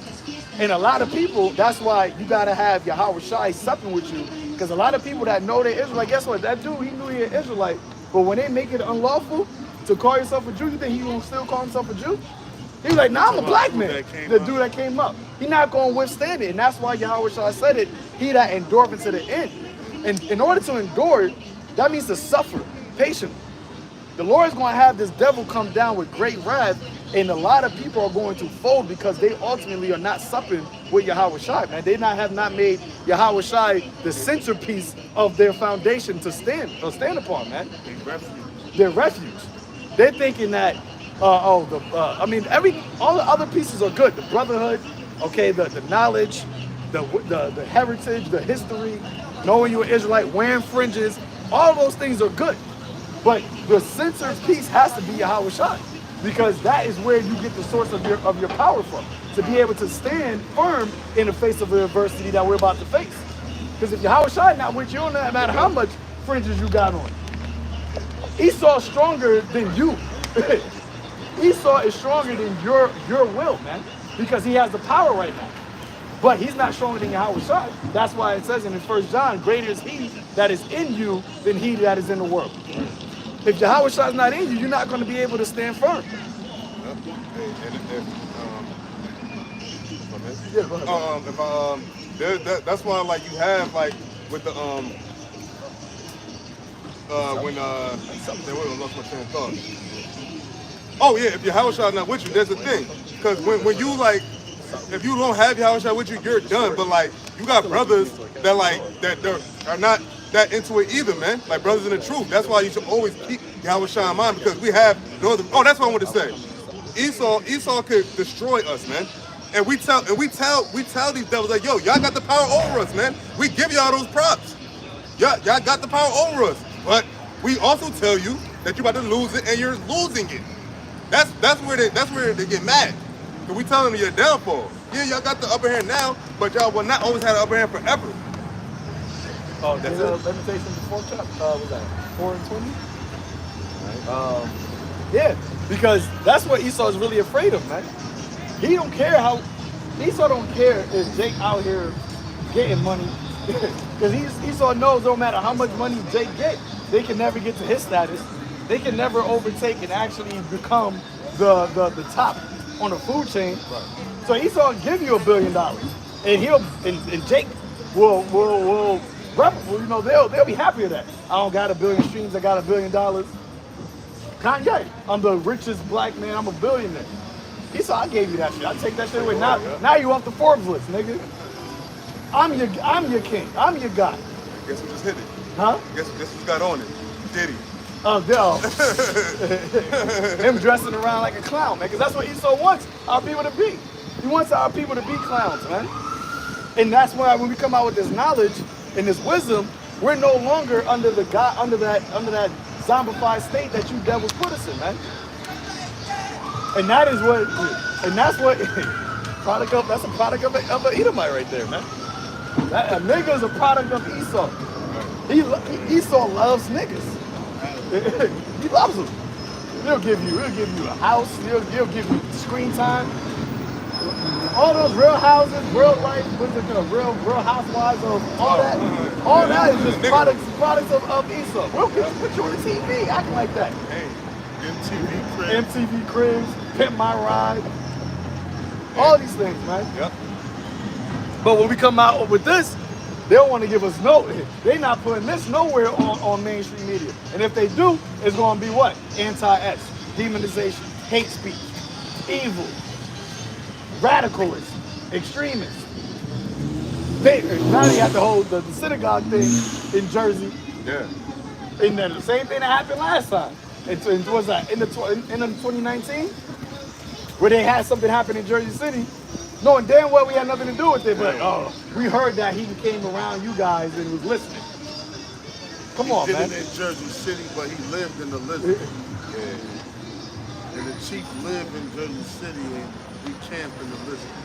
But he also happened to know fuck out of here. You got it. Yeah, and once again, how are we anti-S? If the only people that are not descendants from Shem are primarily the Hamites and the Japhites. Not primarily, all of them, right? So, and neither one of those two says anything or has ever had any beef with the Ish people. The only people that you have considered to be anti-S are other descendants of Shem. The Germans, Edomites, the Israelites, Ishmael. Those are the only ones that you say are anti-S. And they are also descendants of Shem. So how do that make sense? Somebody tell me, how can I be something, how can I be against myself, basically? Like yourself. No, we're just anti-liars and imposters. That's what the hell we are. We're not anti-S. We are S. Meaning descendants of Shem. That's it. But see, that's once again, they're never going to ask that because they were saying that. Kanye said it. How can I be anti-S when I'm also a Jew? They going to answer that question. Kyrie said it. I can't be anti-S if I know who I am. What is that? Why didn't you ask him what does that mean by that? Well, you just said because they just want to use. That's why, that's why you got to know your words, man. That's why you got to know your words. Because these devils is the master of manipulation, man. He is the master of manipulation and deception. Hey, he said it. You are of your father the devil. You can pull me that scripture up, John 44. He said he is a liar and the father of it. If you're the father of lies, you know how to lie. You know how to make a lie believable. And that's why he goes around, as it says, the brother got that, John 8 and 44. And also give me Revelation 20. Drop Lamentation. Oh, you can go back to that, but yeah. 28. The 20 where it says Satan loose from his prison for a little season. I think it's like 7. Yep. Get that? John 8:44. I got it. Yeah. You got it? I got it. John chapter 8, verse 44. Ye are of your father the devil, and the lust of your father ye will do. He was a murderer from the beginning, and abode not in the truth. Hey, he said, you have your father the devil, and the lust of your father you will do. And the Lord was talking about to the Israelites that didn't believe on him. And some of the lust of your father, guess what? Some of those lusts of Esau is what? To kill and destroy Israel. So that's why when you see a nigga got hatred toward his evil eye toward his brother, that's really the lust of Esau that's being played out within Israelites, man. All right, bro. All right, brother. That's really the lust of Esau being played out. That's why Esau loves Chirac, man. He will never clean up that because they're just fulfilling the lust of their father. Esau wants to spread the blood of Jake, man. But he's like, you know what? I'll let you niggas do it for me. Because y'all going to do my lust because I'm your father. Yeah, right? Yep. It gives him an excuse to now to go in there and kill more Jake. Y'all kill each other, and I'm gonna kill the one who kills y'all. I'm gonna kill the last man standing. But I'm just doing something. I'm doing something for y'all because he just killed him, so I'm killing him. So it's all good. So now Jake is like, all right, well, thank you for doing that. But then he just rises up more Israelites to do more. That's why we talk about black culture, rap culture, gangster rap.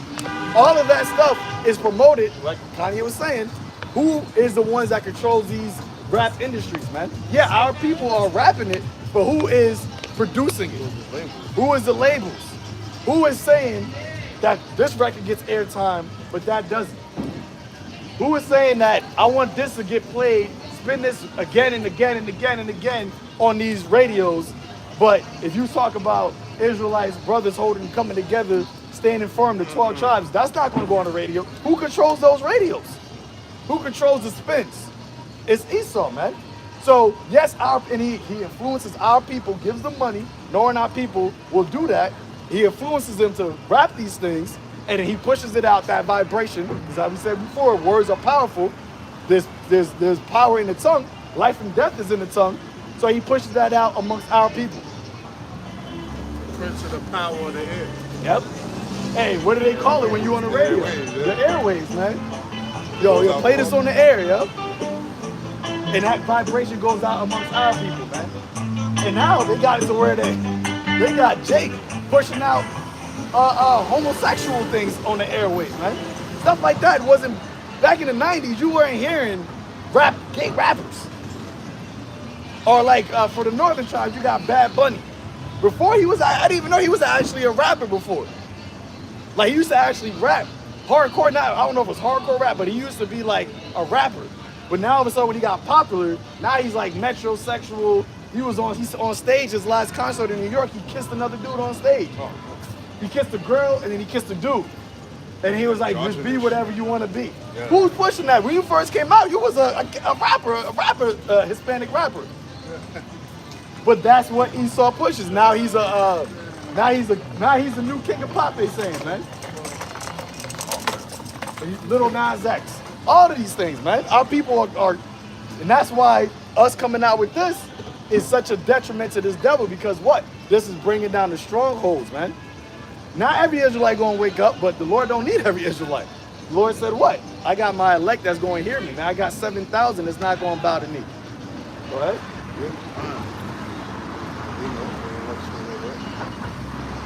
Okay, reading on in John chapter 8.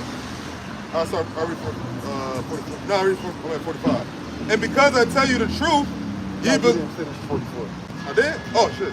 I'm sorry for time, yep. John 8 and 44. Ye of your father the devil, and the lust of your father ye will do. He was a murderer from the beginning, and abode not in the truth, because there is no truth in him. When he speaketh a lie, he speaketh of his own, for he is a liar and the father of it. So the father of lies, man. He can do no right. They didn't say he abode not in the truth. So that means what? That's why the scripture says never trust thine enemy. Because this devil, he can't tell the truth, and if he tell the truth, it's gonna be a lie. It's gonna be like coated with lies, man.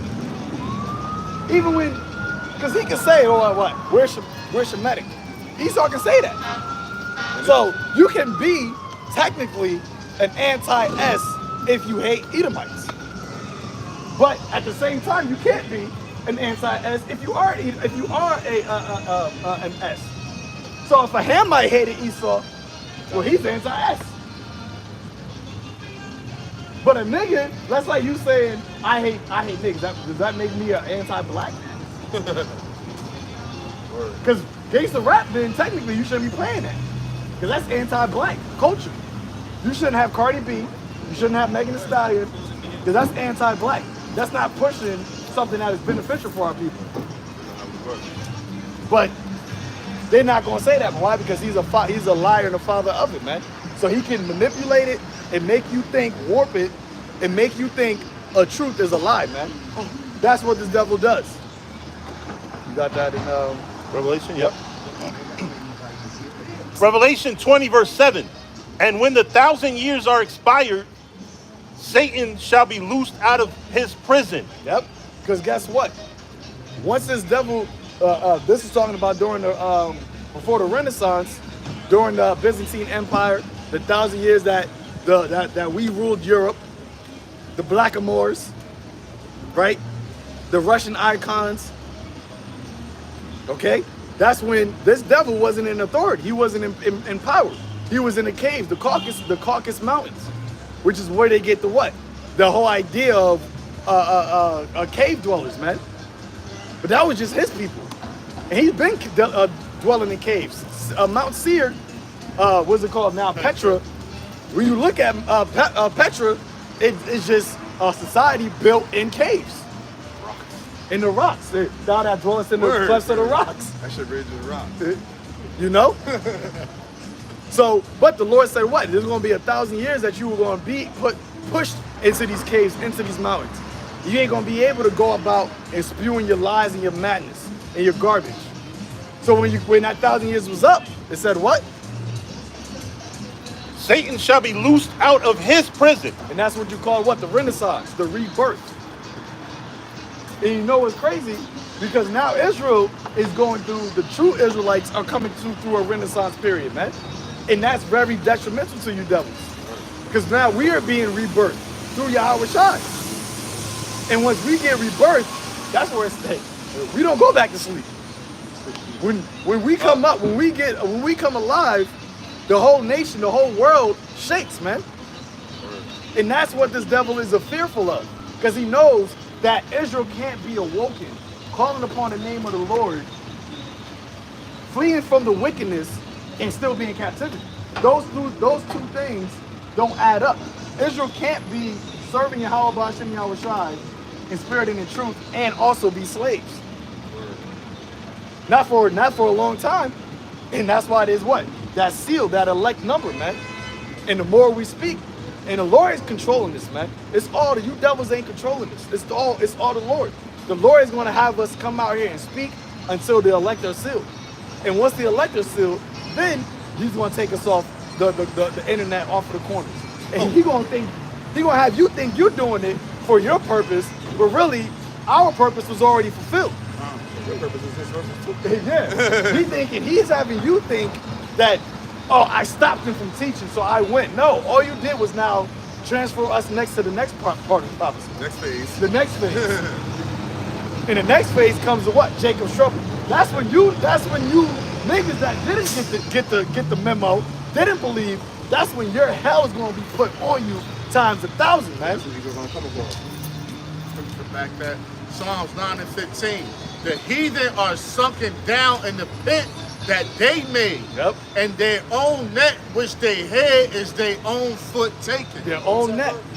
Psalms 9 and 15. Their own net. The heathen. Who was the chief? The chief heathen, Esau, man. Esau's digging a pit, thinking I'm about to get these niggas, these Hebrews. You know, I'm about to get them trapped up. You know, I got Kanye doing that. I got the public. I got society with me. Everybody's public. Everybody's speaking against what they're saying. If they're speaking against Kanye, then I know they're gonna speak against these niggas because everybody loves Kanye. Everybody loves Kyrie. So we got them hating Kyrie and Kanye. They definitely gonna hate these niggas on the corner, man. They definitely gonna hate them. They already hate them. They look at it. But we just gotta make sure that they look really, really, really bad when we come out. Everybody gonna hate them. But see, you do that, and the Lord say what? Touch not my anointing, man. Lord don't give a damn. Kanye and Kyrie don't serve YAHAWASHI. So the Lord gonna let Kanye and Kyrie get dragged through the mud by you devils, man. He gonna let them look bad, and he gonna let us look bad, but we're gonna actually come out. That fire's gonna refine us, man. We're gonna actually look better. It's gonna look like we're getting fire put on us, but when it's all said and done, we're gonna look even better than before we went through the fire, man. And that's when they're gonna be like, oh shit. Cause what? That's a spiritual power. What you gonna say then? Isaiah 59 and 19. When the enemy comes in like a flood, then the spirit of Yahawah Shem Yahawashi shall lift up a standard against him. So you gotta come in. You gotta come in like a flood. For the Lord to what? To make us be elevated, man. And you can't do nothing against that, man. I was what was you? No, he was reading so like that. And shall go out to deceive the nations which are in the four quarters of the earth, Gog and Magog, to gather them together to battle. Yep, to go out to deceive the nations, man. And he deceived all these nations. His chief nation, obviously, is Israel. But he got even Edomites deceived, man. That's how much of a devil, the father of lies. He got his own people deceived. Esau got his own. Edomites are also deceived by these Edomites, man. To the point where they're about to fight each other. They said Gog and Magog, that's what? That's where what the Russians, that's why they staring, the Lord got him staring up, got the books into the bear's mouth. So everything that's happening in the earth right now is all forwarding the prophecies of the Lord. And remember, the story ends with us getting the kingdom. It is your Father's good pleasure to give you the kingdom. So everything that we're seeing taking place is all for us to receive the kingdom of heaven, to receive dominion and power, man. That's what you gotta always keep in your mind. That was it on that. Okay, I want to bring. Okay, so I want to say because we talk about the liars, and he abode not in truth. Now if you take a description of these so-called these elites, these elite Edomites and Esau period, if you take their description, this is what the Lord feels about it, because this describes them to a T.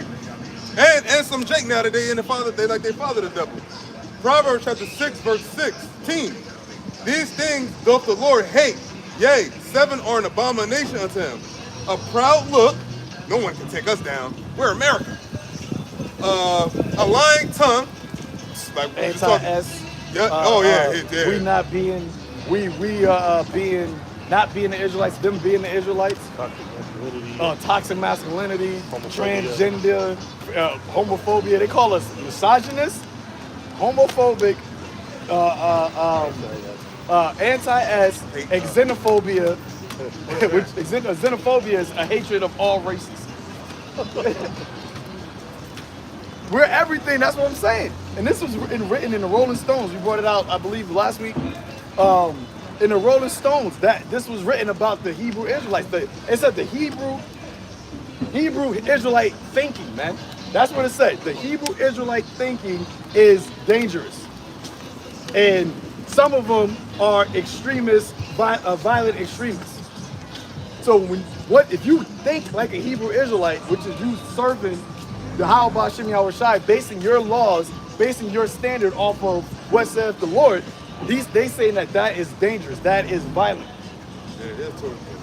Hey, what? Yeah. Yeah. But the Lord said, wait ye upon him. See, how can a thought process be you thinking something? How can that be dangerous? We're literally saying we're not acting on anything. And that's why they want to ultimately get that chip into everybody. Because they want to know what you think, nigga. You think you're a Jake? You think you're a Hebrew Israelite? Oh no, we gotta take you out of here. We want to know what your thoughts are, man. We're brave and bold enough through the Lord to come out and speak our thoughts. Because you got a lot of Jake, like Kanye, because they know more. They knew more than what they were saying. They knew, Kyrie damn well knows that them niggas ain't the amount of research he says he does, you know them niggas ain't the people of the book, man. But you're not going to come out and say that because you're not bold in the spirit of the Lord, man. The righteous are bold as a lion. The righteous are bold as a lion. You niggas are not righteous, therefore you can't be bold. There you go. But go back. Okay. Instead of lying tongue, yeah. Yeah. And hands that shed innocent blood. Can I say? Ahead, You said the example of if a nigga kill another nigga, and then the Esau comes, so I'm gonna kill this nigga because he killed that nigga. So he basically got 2 niggas dead in one because you actually had nothing to do with it. You shed innocent blood and put him in prison, and you're not the one. Well, even though the earth was given to you, but really that's not your call, man. Because every nation handles their things in their nation. But you took it upon yourself because your hatred for us and your disdain towards us, you took it as like, yo, that's just another Jake I got to kill, man. And they get off killing us, man. Don't get it twisted, man. All them hostiles and all that shit, they get off on seeing Jake die, man. That's what they used to do in slavery, man. They used to watch it. Why do you think they had a whole mob of these devils killing 2 Jakes? Well, that's where boxing came from. Boxing came from 2 slave masters taking their biggest buck and having them fight in front of them for entertainment until the death, man. And they showed you that in the Django. I'm about to say that. So that's where boxing came from. Having 2 niggas fight each other to the death. And they're just over there. And that's why the scripture said, since thou hast not hated blood, man, blood shall pursue thee. No, and if I'm in a movie, I believe that the other one didn't die, they made him kill him. Cause he took the hammer, because I think he broke his arm or something. Oh yeah, he said, let him go. Yeah, so he made Leonardo DiCaprio made him kill him. What other slave master made, you know what I mean? Yeah, he was like finished. Yeah. And that goes to Ezekiel 35th chapter. Because it said that, because thou hast said that these 2 nations shall be my possession, man. Oh, and also can you give me Isaiah 47 and 6? Okay, because the Lord did give us into your hand, but you didn't show no mercy. You didn't pity the old, neither the young. You didn't show no type of mercy, man. And the Lord is merciful. The Lord, we always say, the Lord even will have mercy on you, devil, so point he was going to exterminate you off of the face of the earth, man. Because imagine, you can't get right. You always want to be the seed of the wicked. So that means in the kingdom, we're always just going to be taxing your ass, man. We will always just be on your ass, killing you. Lord, like, you know what? After 1,000 years, I'm just going to get rid of you. You don't gotta get your ass beat anymore after that 1,000 years, man. It's gonna be a long time. It's gonna be a long, rough. 47 to 6. With that? What verse you wanted? 35 where it says,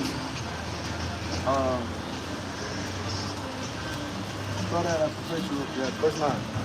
Ezekiel chapter 35, verse 9. Actually, you know what? Started it says 5. Ezekiel 35, verse 5.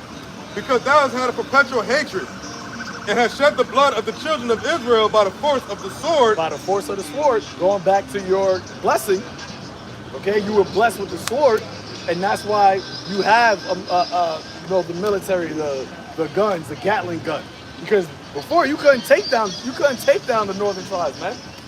The northern tribes was effing y'all up, but the Lord can put that spirit on you to make the Gatling gun, so that you can actually keep up and actually hit your target when you was coming against the northern tribes, the Gadites, because they were too fast for y'all, man.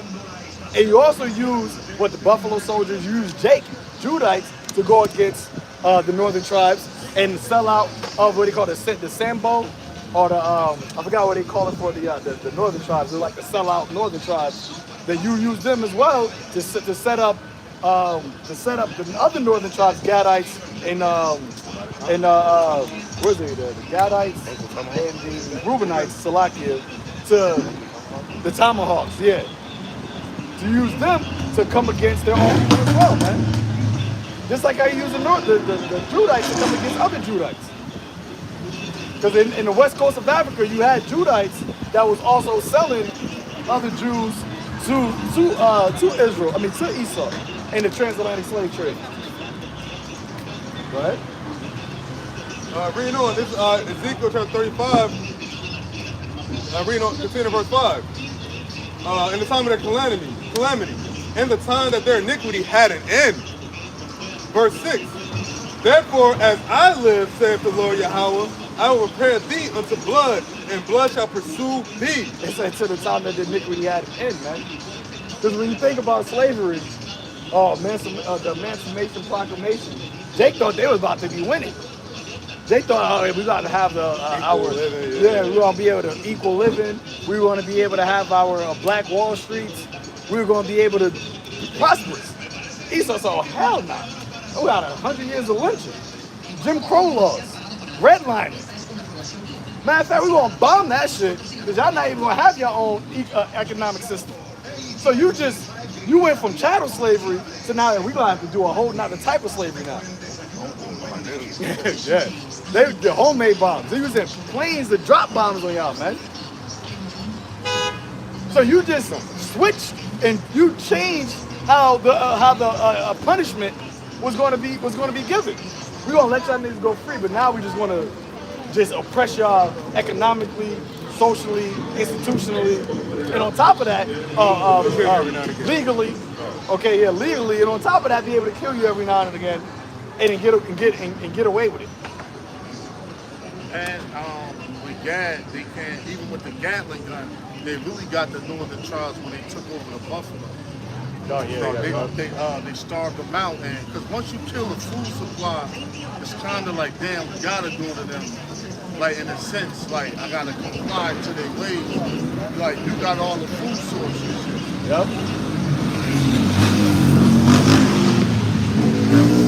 And that's the same thing they did in 70 AD, where it said they were Masada, but even when they encamped around Jerusalem, it took a few years, but they basically cut off the water supply. And if you cut off your water supply, you can't grow anything. So the Roman Empire camped around Jerusalem to the point where they stopped the aggregation water flow from coming in and out of the city. And then that's when it weakened us. And then after that, that's when they was able to ambush and come in there and destroy us, man. And that's how Esau does. Esau never gonna come straight forward with it because Esau can't fight you straight forward. He a serpent. Word, they said the northern tribe, they was some lean individuals, man. Like these, they ain't not how we look now. And they said they was lean. They was like some of the fittest people, and they had height too. You know what I mean? So like, kind of how Avatar, but like a little less cartoony. Right, You know what I'm saying? Hey, and since you said that, the thing about it, that's Jake's spirit. Like it's niggerish, but that show you Jake deals straight up. Jake got a real problem with you. He'll drive around the ghetto looking for you, jump out and throw hands. Yeah. You know what I'm saying? But when have you ever known an Edomite to really like circle around and like he'll probably jump out and pop you? You know what I mean, or something from a distance, but to actually jump out like, see me, shoot me the one, or them gang niggas, yo, we gotta shoot the fade, or we gotta get it in, or we looking for you, you gotta get disciplined on sight and all that shit. That's really like a Jake spirit that you said that, even though our people use it more in a niggerish way now. Because even like with the mobs, those mafia mobs, they'll be walking down the street, they come up behind you, grab that shit, throw you in the trunk. Like, yo, you ain't even getting your chest. Like, yo, square out with me, see me one-on-one. Like, take you to some remote place and then break your legs and beat you and leave you there, man. Like, yo, so you was too afraid to come and see me man to man, face to face. But that's how they move, man. Jake could just come up, yo, one-on-one, let's shoot me the fade. Yeah. You ain't never heard Edomite ever shoot me the fade. Rub me my face. Square up. Like, yo, deal with me square, man. Deal with me like square. Nah, Esau don't do that, man. Cause Jake, it's in the bigger. Jake used to get clowned for sneaking somebody. Right. Like, Yeah, oh, they that's call some it a bitch sucker shit. punch. Yeah, that's some bitch shit. You sneak me. It's all about that. You could if you dropped the nigga, but you snuck him, that didn't count as a drop.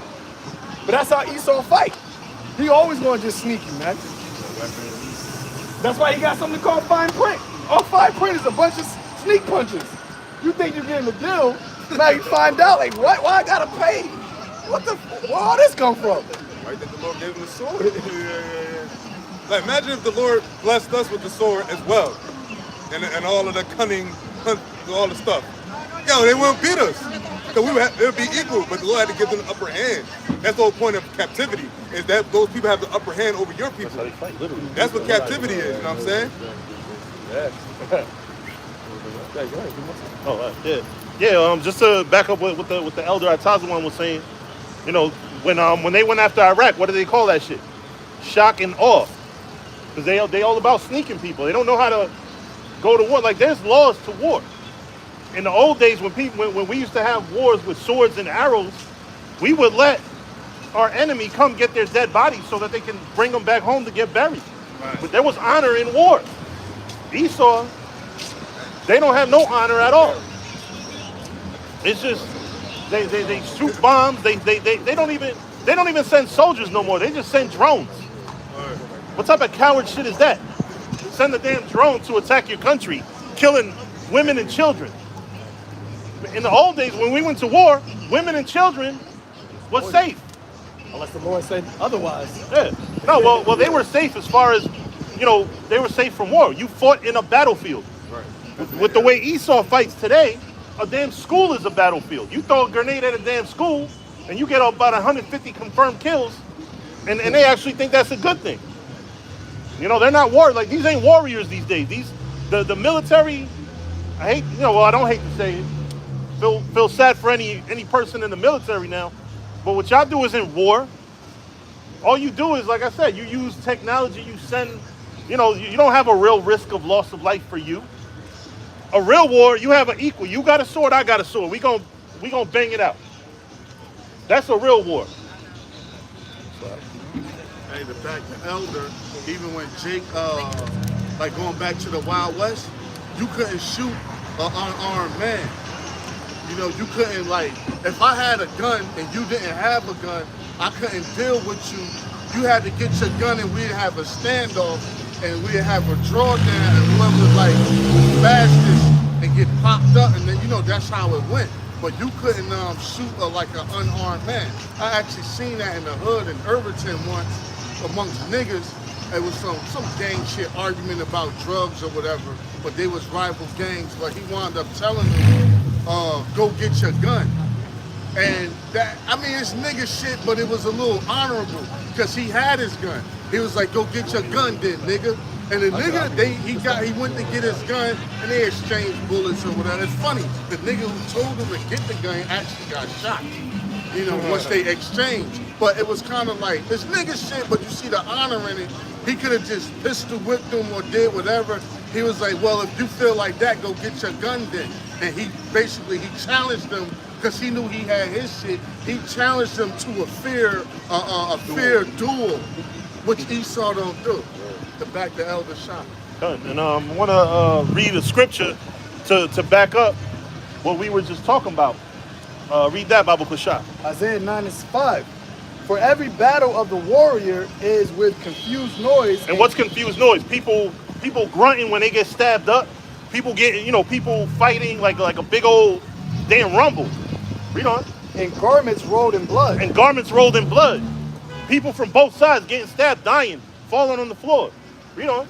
But this shall be with burning and fuel of fire. But World War III is going to be with burning and fuel of fire. It ain't going to be no people. It ain't going to be no two sides fighting equal, whatever. Nah, this is going to be burning and fuels of fire. Bombs and missiles going off, explosions. So, yeah. And that goes to show that the scriptures is on point. This was written during the time of Isaiah.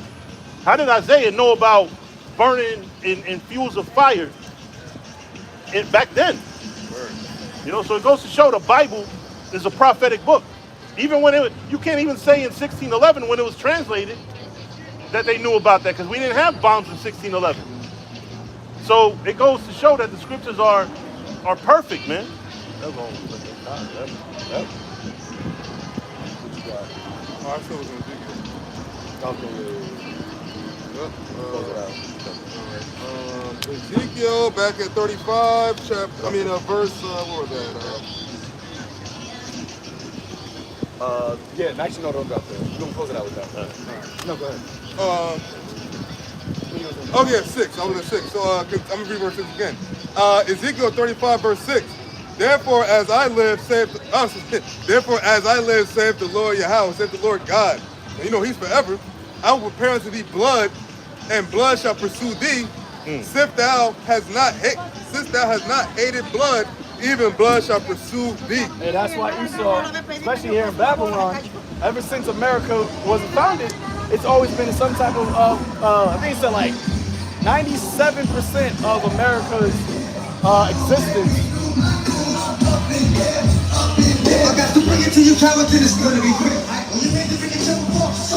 We don't own the rights to that music. It says that like 95 to 97% of America's history, there's been some type of conflict, man. Some type of war conflict that America has fought in. Esau still to this day is, if he's supposed to, we always bring it out, if those Ish people are supposed to be the people of the book, then they're in the land, then there should be no more wars. Because that's a part of the kingdom. Part of the kingdom, one thing that's going to make the kingdom so beautiful is that there's going to be no more wars being fought. There's going to be a war happens because people feel as though they can win, they can achieve an upper hand, they can gain power or dominion. That's why wars are fought. But in the kingdom, all nations are going to know that this nation and this King of Kings, nobody can come up against. Nobody can fight against. Nobody can gather power or arms to go up against. So that's why I said the nations shall learn war no more. That's the straight. The Lord said, I got the power and I got all the power. The kingdoms of this world has become the kingdom of our God and His anointing. Go ahead.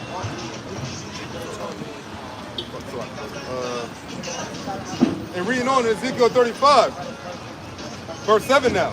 Thus will I make Mount Seir most desolate, and cut off from it him that passeth out, and him that returneth. And that's speaking about Babylon the Great, America, man. Because America is the only place, and Esau is the only nation of people that were prophesied to not get any mercy from the Lord, man. And it tells you in the Compact Bible Dictionary that actually no, let me pull it out real quick. You get Edom.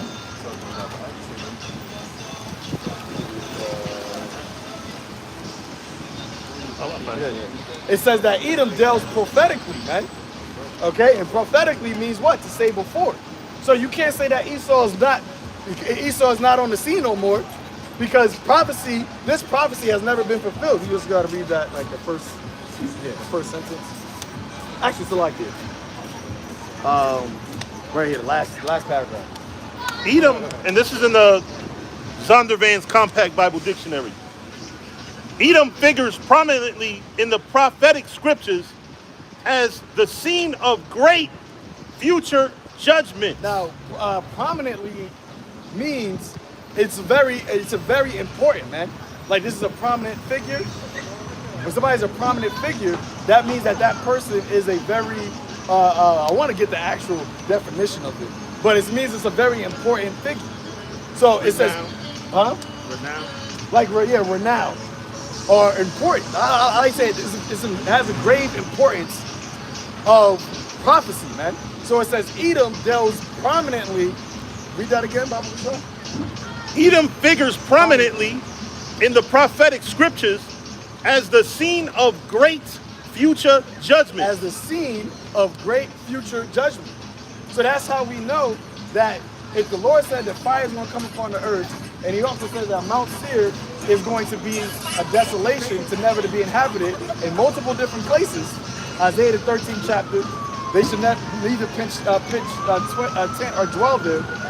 And we know that Babylon the Great, America, is going to be burnt with fire. Babylon the Great, I should say, is going to be burnt with fire. And Edom deals prominently as a scene of great future judgment. Then that must mean that wherever Edom at is going to be the place of a great destruction. And where is that?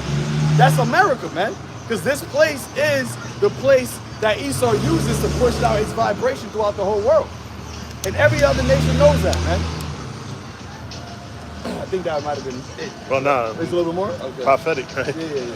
She is the only neighbor of the Israelites who was not given any promise of mercy from God. And that's why they don't want to be Edomites. Well, it don't matter that you don't want to be Edomites, but that's why you don't want to profess that, man. Yeah, that's why you lie and say anti-S or Shemitic. That's why you call yourself Israeli. All these things except what you are. That's why you say that nobody knows who Edom is. Well, then who's Edom? That's what we gotta find out who Esau is. Oh yeah, they say Esau is the Arabs. They want the birthright back. There you go. But the birthright is, you can't get that back, baby. And Esau, you gotta fulfill that lot.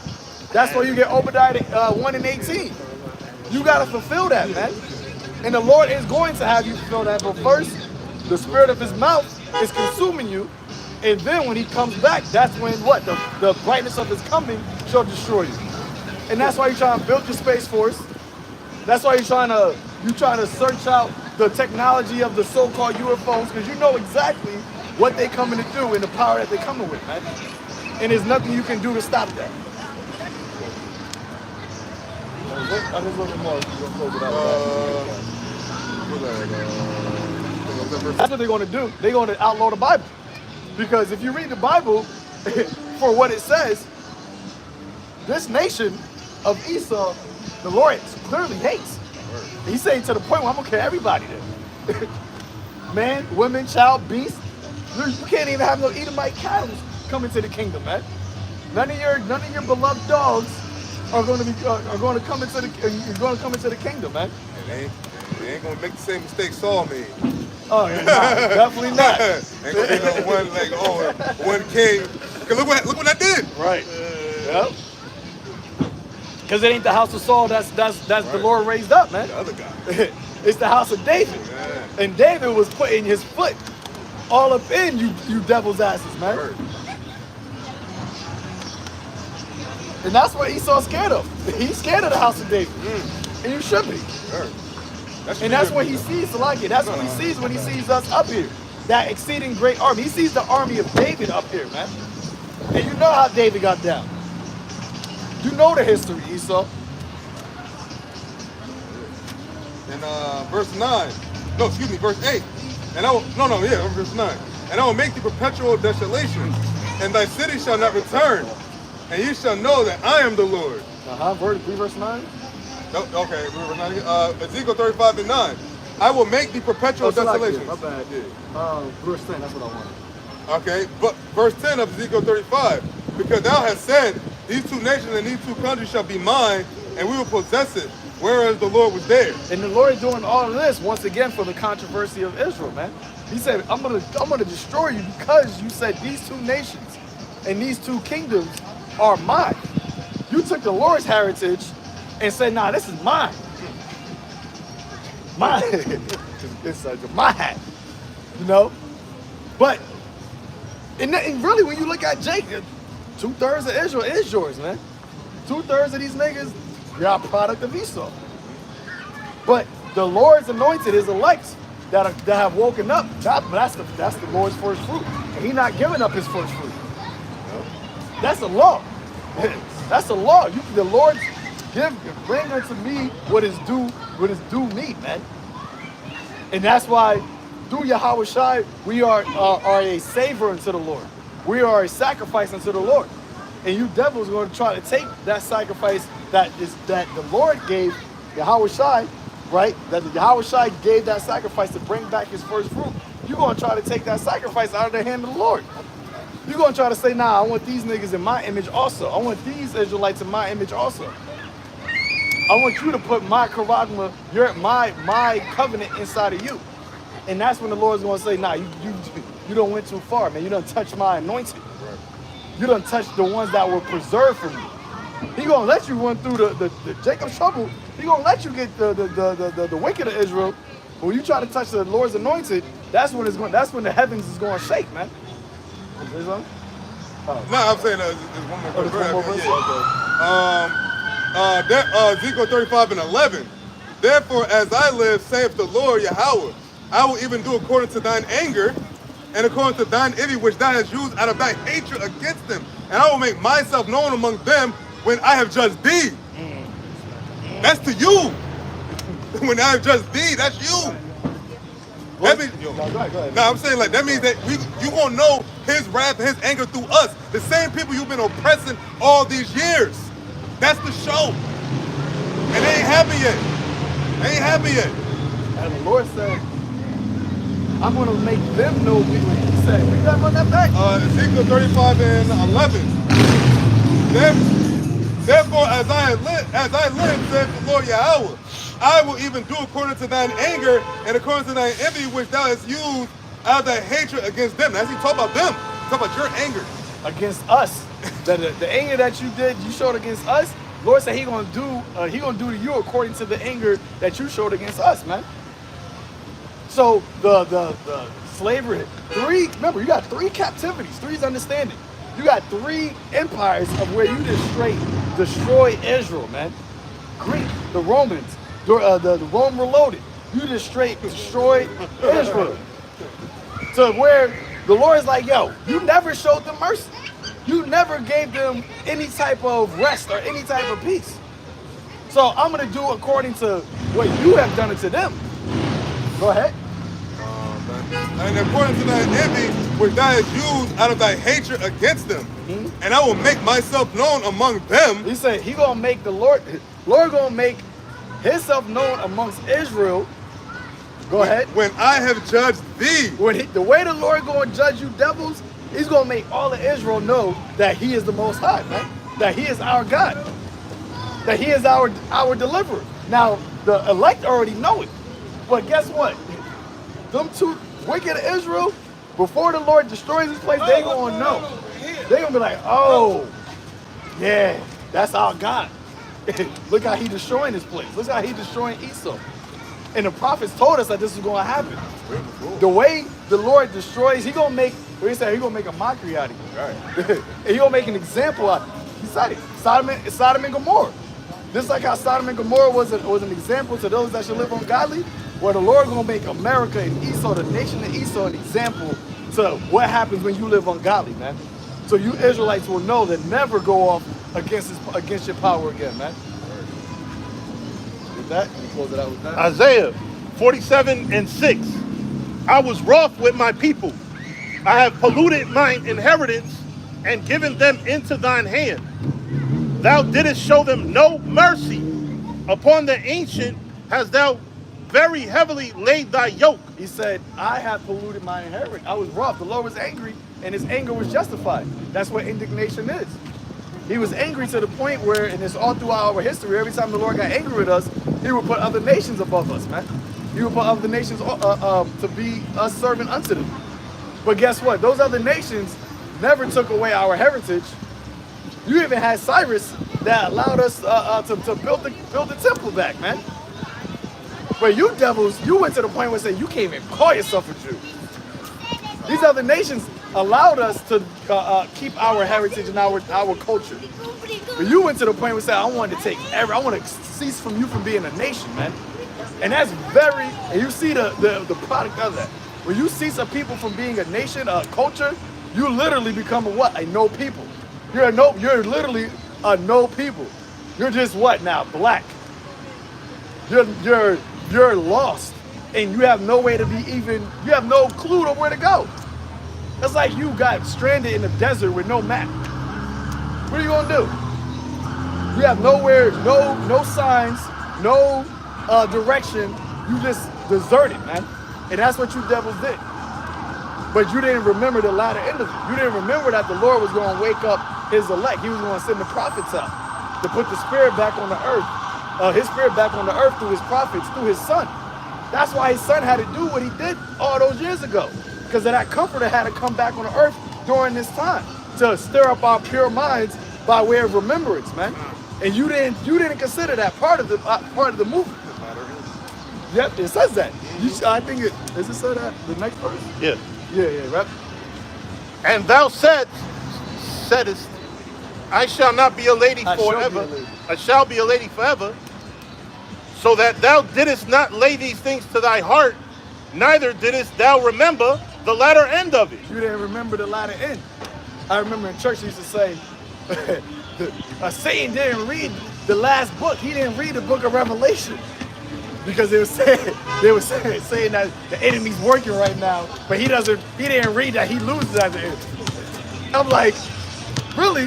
That's talking about Esau. Because Esau didn't consider the latter end of the script. He thought he was just going to just get this off and be a lady forever. But the end of this is you get destroyed and we get the kingdom. Right. That's it. That's how this movie ends. So that's why it says what? Stay tuned.